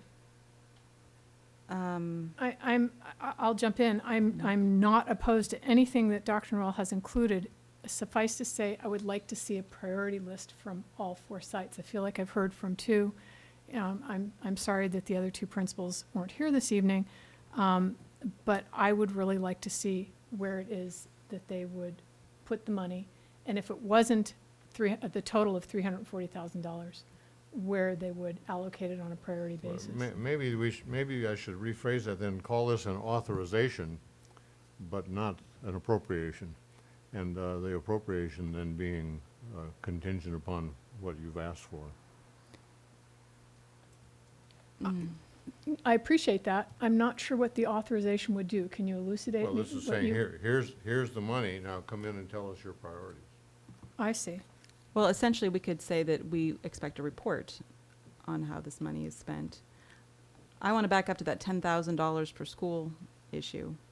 What I like about Mr. Turnbull's list here is that it's very specific what, where each school is at. Although, of course, for Goleta Valley and La Colina, there's some corrections because of the health sections that need to be put in there. But when you talk about 10,000 per school, I mean, La Colina is double the size, for example, for La Cumbre. And I'm not, this seems pretty equitable, and I'm not sure that's quite so equitable. You may be more comfortable if it were a per student figure? Yes, but I don't know if we can, do that. Do you have an idea, Mr. Turnbull? Well, there are a couple of things to consider when you're talking about Dr. Noel's pocket change idea. First of all, there are new funding sources from the state, the ongoing art and music block grant. There's a one-time art music PE block grant that was distributed last year, and I don't know if it's entirely spent, but I would imagine that most of it is spent by now, which is good because that was the direction. So there could be some relief essentially from those ongoing grants. If you wanted to act as a body a little more like the principals are used to with school site council, wherein they simply come to you understanding that there's a certain amount of money available and they request whatever they request. It doesn't have to meet that amount. It could meet whatever they can actually use in the year at that time based on staffing formulas, et cetera. Then you would simply approve it, much like you have approved in the consent agenda things that I've brought to you from sites for consulting and various other things. I'm actually much more, I certainly, underscore what Dr. Noel said, authorizing a list to be made, if you will, up to that amount of money. And I guess I would want to add another proviso, and that is based on what can be implemented ASAP. Does that make sense? Yes, it does. Would Okay. it, if I could just ask one question, would it be also advisable or possible if the principals could give you a second priority list that could also be implemented second semester? Because, Well, gosh, I hope by ASAP that means 0708. Is that what you, I mean? well, right, yes, I'm just, I mean, I'm just thinking as What do you putting mean? on my old principal hat, there are things we can do right now. Mhm. There may be at the semester things, an additional class that you could also supplement. Correct, but it would be up to that total figure of $340,000 yes. for the 0708 school year. Yeah, go ahead, Mr. Becchio. The formula for the 10,000, you just take 40,000 divided by the number of students and give that per student. Okay, I'm willing to Simple to do look at that. that, yeah. Go ahead, Mr. I just wanted to make a comment that looking at the 340,000 figure, that seems to me equates to 1 FTE per site if you wanted to split it evenly, 1.0 FTE. Just for your information, we've had meetings with the four of us and spoke about if there was a restoration of 1.0 FTEs, we'd be in decent shape being able to put some classes back. And for example, I have one art class that's funded out of unrestricted lotto that is $16,000. So I think your comment earlier about some latitude to use that, but an accountability to report that to you on what that is that we used it for is an important piece too, I know for you. So it's just a suggestion. Okay, Ms. Malikoff? I'm a little uncomfortable saying it would be 1 FTE per site in that it looks like perhaps some sites have greater needs than other sites. Also, you mentioned something about also in the secondary, in the high school, that there was some need, there was a language class with 3 levels in it or something, that there is perhaps some other needs that are similar that come under this heading. Absolutely. Well, there are many things that are similar in the high schools, and in fact, all the principals, when I was still a principal at the end of the last year, met together to simply make the decisions what we were going to staff out of our predicted allocations, what we were going to staff out of categoricals, and what we were going to cut.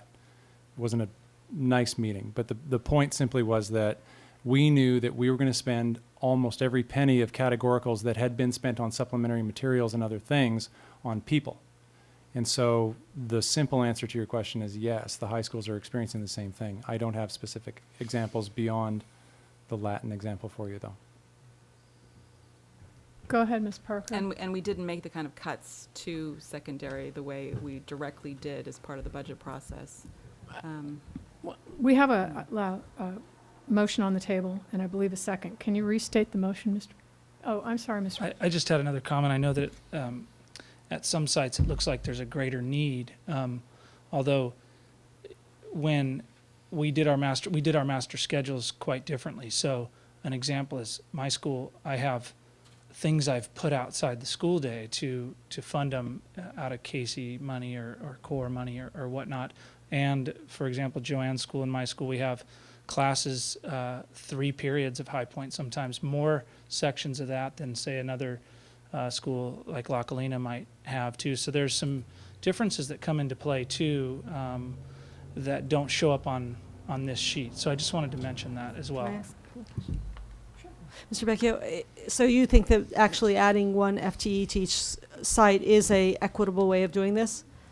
I'm to ask him because in some ways it's actually your school, not your school, but your school that is most impacted, and so I would like your opinion. Well,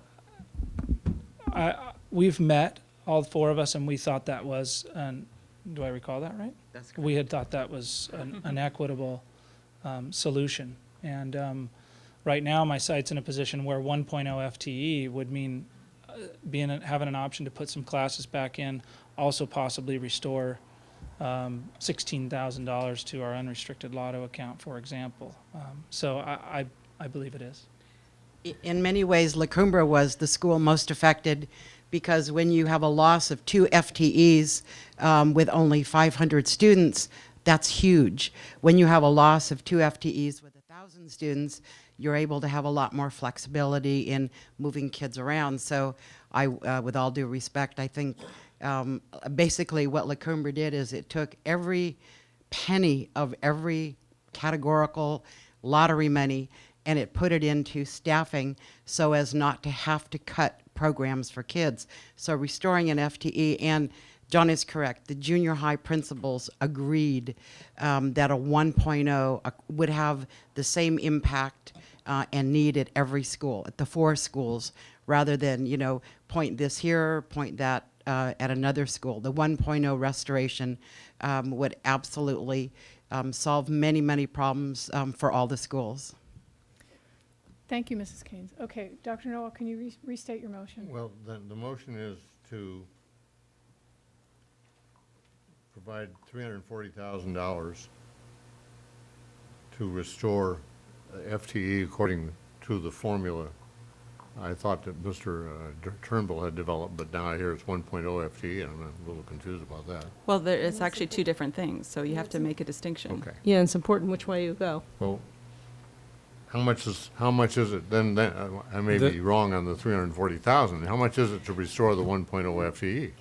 Can I stop us right here? Yeah. If we try and specify what formula right here, right now, when all we're really doing is authorizing Okay. using the funds, I think we're going to stall for a very then let's long stay- time. let's stay at that And I level. think maybe if Mr. Turnbull works it out with the principals, and then Yeah. we see possibilities Good. next week, okay? Right, so it's 340,000 plus 40,000 divided by N per student, where N is the total number of junior high school students.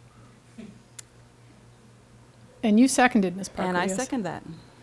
Okay, all those in favor signify by saying aye. Aye. Opposed? No. For me, it's just the $40,000. I'm willing to work that out later as a separate item, Okay. but I'd like to deal with the 340,000 clean tonight. So would you to make another, authorize the use would of you like to make another motion, Mr. Dr. Noel? Yeah, let's just make it clean then. My motion is to authorize $340,000 for restore junior high school electives. And then with final action at our next meeting. Okay. Second? Thank you. All those in favor signify by saying aye. Aye. Okay. So we've made some progress. And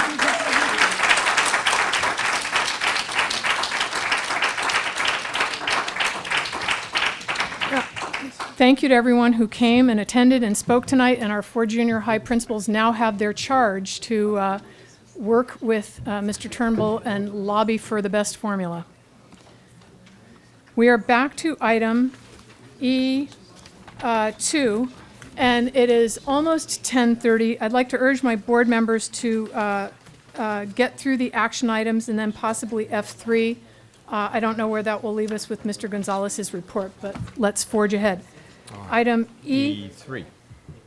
Thank you. Second reading of the Santa Barbara Teachers Association reopener proposal. And Chris Robertson will give this report.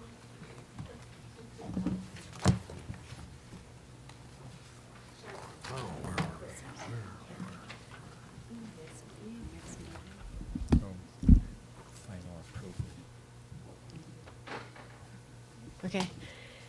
On September 18th, I brought to the board a first reading proposal from SBTA on a reopener. Tonight is the second reading of their proposal, and I would like to remind you that they requested to reopen negotiations on Article 4, Section 1, which has to do with salary, health, welfare, and benefits, and one other language item, which is Article 3, Section 1.6, which deals with the president's salary and benefits and position. At this point in time, the district believes that the rationale used by the Santa Barbara Teachers Association is erroneous and rejects the statement that we provided grossly inaccurate data and were bargaining under false pretenses. However, it is recommended the board accept the request to reopen negotiations with the Santa Barbara Teachers Association. Thanks, Dr. Robertson. We have Any board questions or comments for Dr. Robertson before we get to our public comment? Okay. Our one public commenter. Mr. Zarate. I certainly would like to see it, other things in this reopening, and I know that each side can suggest one thing, and we see that the union only suggested things that would raise their pay. Hopefully the board will pick an item, and like maybe more student contact hours, maybe restoring 7 periods to mandatory 7 periods to junior highs. How about increasing the counselor-student ratios? These are contracts, and both sides are at fault, and both sides benefit from these things. They can put in there anything they want, basically, and maybe both sides this time can look to the students and see what's good for the students. The teachers union could say that you have to teach art, and that ends up being negotiated, and then that would happen. So I think you could consider, you have one point you can open, maybe you'll open a point for the kids. And then also maybe the union can call in, hopefully, the grand jury or possibly the state controller's office, even follow the lead of the union workers at the News Press, and there's the National Labor Relations Board that they could call in to look at the numbers that was presented in April and find out exactly what did the school district know on that date. Because I think there's enough uncertainty in the numbers that they produce that without getting a third-party, completely independent person in here to look at it, I don't think you can figure out what the school district knew in April. So look to those other sources. You got 3 agencies you can call that'll come in and look at the books. Thank you. Okay, so do we have a motion to approve the second reading of the Teachers Association reopener proposal? What does it mean to approve a second reading? Well, it's on here for a vote. I think it's just that it was put something on the one has to conference do. agenda. I think it's an official signal that the negotiations have begun. Simply to make it clear that this has been on the conference agenda and it is being brought back to the action agenda. Yeah, I move to approve the second reading of the Santa Barbara Teachers Association reopener proposal. Thank you, Second. Dr. Noel. Second by Ms. Malikoff. So I read it twice. Noel and Malikoff. All those in favor signify by saying aye. Aye. Any opposed? Okay. I think I heard 4 voices.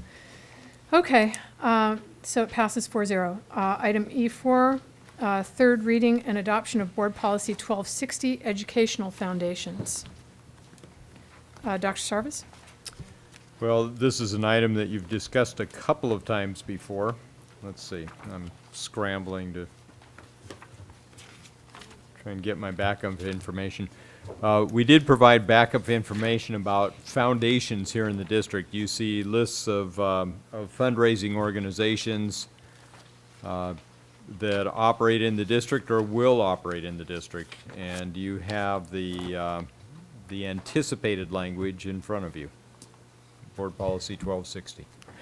Comments from board members? Dr. Noel? Are you raising your hand? Go ahead. My only comment would be, should it be plural? Because we have plural and Educational foundations. foundations, and then instead of an independent, it should be of independent educational foundations. Basically, any place where it's singular, change to plural, and Take out the. take out the. Okay, In the next sentence. Okay. okay. That was exactly what I was going to do, Mrs. Parker. did. Great minds think alike. Oh, absolutely. Okay, And- so, And take out the word "and." Yes. so would someone like to make a motion that incorporates those changes? Move to approve Board Policy 1260 with the proposed amendments. Is there a second? Thank you. So Parker and Malikoff. All those in favor signify by saying aye. Aye. None opposed. So it passes 4-0. We're past the 10:30 mark, and I'd like to urge us to just press on for about 10 or 15 more minutes so that we can get through the bulk of our action items. And Mr. Gonzalez, feel badly but I'd rather get a complete report than to hurry it up. We are on to item, we have a speaker on this item? No, on F4. No, you're not going to do this? I suspect at this point in time, we're not going to get to his. Okay. So we are on to item E5, approval of the variable term waiver. Dr. Robertson? These have come before you before, but when there's no other type of credential that can be issued by the CTC, we have one option called the variable term waiver. In this case, as you know, the beginning of the school year is a rather unusual situation for us, and we have been unable to fill appropriately a French position. And we did find somebody, a candidate who was capable of being able to do this, but because he was 1.3 semester units short, we needed to apply for a variable term waiver to approve him to teach the class while he's finishing off his semester courses. Okay. And I need you to take action on this. What school is he at? I want to say San Marcos, but I can't be right. Christopher McGibbon is his name. And Okay. He's new, so. Any other questions? Motion? I move that we approve the variable term waiver. Second. So Malikoff and Parker, all those in favor signify by saying aye. Aye. Variable term waiver passes 4-0. Item E6, board action on student expulsion case numbers. And let's begin with 0607-80. Is there a motion? Move to approve the stipulated agreement. Is there a second? Second. Okay, Okay, all those in favor signify by saying aye. Aye. Any opposed? Recuse myself. Okay. Well, Okay, so that the right word? passes 3-0. Yeah, Dr. Noel was not in attendance at closed session, so he did not hear the presentation. 0607-83. Move to approve the findings and recommendations of the hearing panel. Second. Thank you to you both, Parker and Malikoff. All those in favor signify by saying aye. Aye. 3-0, and with Dr. Noel. Okay. 0607-88. Move to approve the findings and recommendations of the hearing panel. Second. Thank you. All those in favor signify by saying aye. Aye. And Dr. Noel is not voting, so that's 3-0. Okay, we just have one other item that I would like to get to, and that's item F3, simply because it's brief. If we could do the first reading of the district's proposal for negotiating with the Santa Barbara Teachers Association. No, that was an E item. It was an action item. This is just a presentation. Okay. Go ahead, Dr. During the course of our meeting with SBTA over reopening negotiations, we had a discussion on various different language items and especially working conditions as it relates to teachers. Therefore, we wanted to bring forward as a first reading the chance to talk about salary for individual semester classes. That's located on page 62 of the SBTA contract, and I've attached that for you in terms of the statement is just that teachers assigned additional classes above their regular assignment will be paid 1/5 pro rata salary for each additional period they teach. We want to be talking about some more language in regards to this particular item. So this is up for a first reading, and I'll be bringing this back to you at the next board meeting. Are there any questions right now? What about San Marcos, or is that something that will have to be dealt with because of the block system? For this? Yeah, in that 1/5 doesn't cover the extra class. Well, it doesn't, but we do proportionally based on their schedule, we give them, they have the 1/3, or So 0.33. wouldn't the language have to reflect that? It should reflect that. Okay. Thank you. Okay, so we will see that again. Item F2, we will get to at a future meeting. And item F4, I don't know if we want to get to this evening or if it's possible to postpone it. That could possibly wait. Okay, great. Then I think we have reached the end of our meeting. Except we need to go back to the consent. Oh, thank you for reminding me.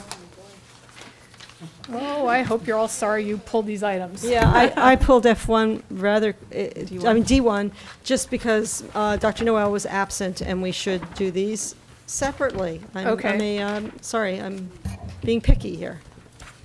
Go ahead, make a motion. So I move that we approve the, let's see, we're out of order a little bit here on these, because I think we approved the one in between already. So No, we this is. haven't. June 26th. Yeah, I Yes. think, yeah, we did last time. So this is June 12th and July, nope, yes. There's three sets. Three And I don't think you need sets. to specify. Well, that's my point, is that we have to do July 10th separately. Oh, I see what you're saying. Okay. So June 12th and June 29th. I made a motion, did I say that? Yes, okay. Second. Okay, all those in favor signify by saying aye. Aye. So those are, passes 4-0, and then July 10th is separate. Go Yeah, I ahead. move to approve July 10th. Second. All those in favor signify by saying aye. Aye. So that's 3-0 as Dr. Noel was out of town. And then there was one other item that was There pulled. D19, and that was me. I pulled this, and Mr. Diaz, hopefully you can address this. This is the Peabody's unaudited actuals. In section, the last section, GH and then I, the fund balance, that is supposed to be describing sort of the details of their fund balance. And for section I, it says it must agree with line F2, but it doesn't agree with line F2. It's not the same number, and so I'm not sure what's going on there. Well, seeing as how Mr. Diaz isn't the one who prepares this, it's Yes, I Nancy know, Dow. but I wasn't sure if. Well, do we want to have bring any- it back? Yes, I would Okay. like clarification on that. Okay, let's bring it back and have their accountant respond to that question. Okay, so we've covered our consent agenda items and coming events. Open house at Santa Barbara High tomorrow night, last one. That's right. Okay. Good. And then a number of performing arts events coming up. Board correspondence, board comments, future agenda items. We have quite a few of those from this evening. If, We have just about a full agenda already. okay, then this meeting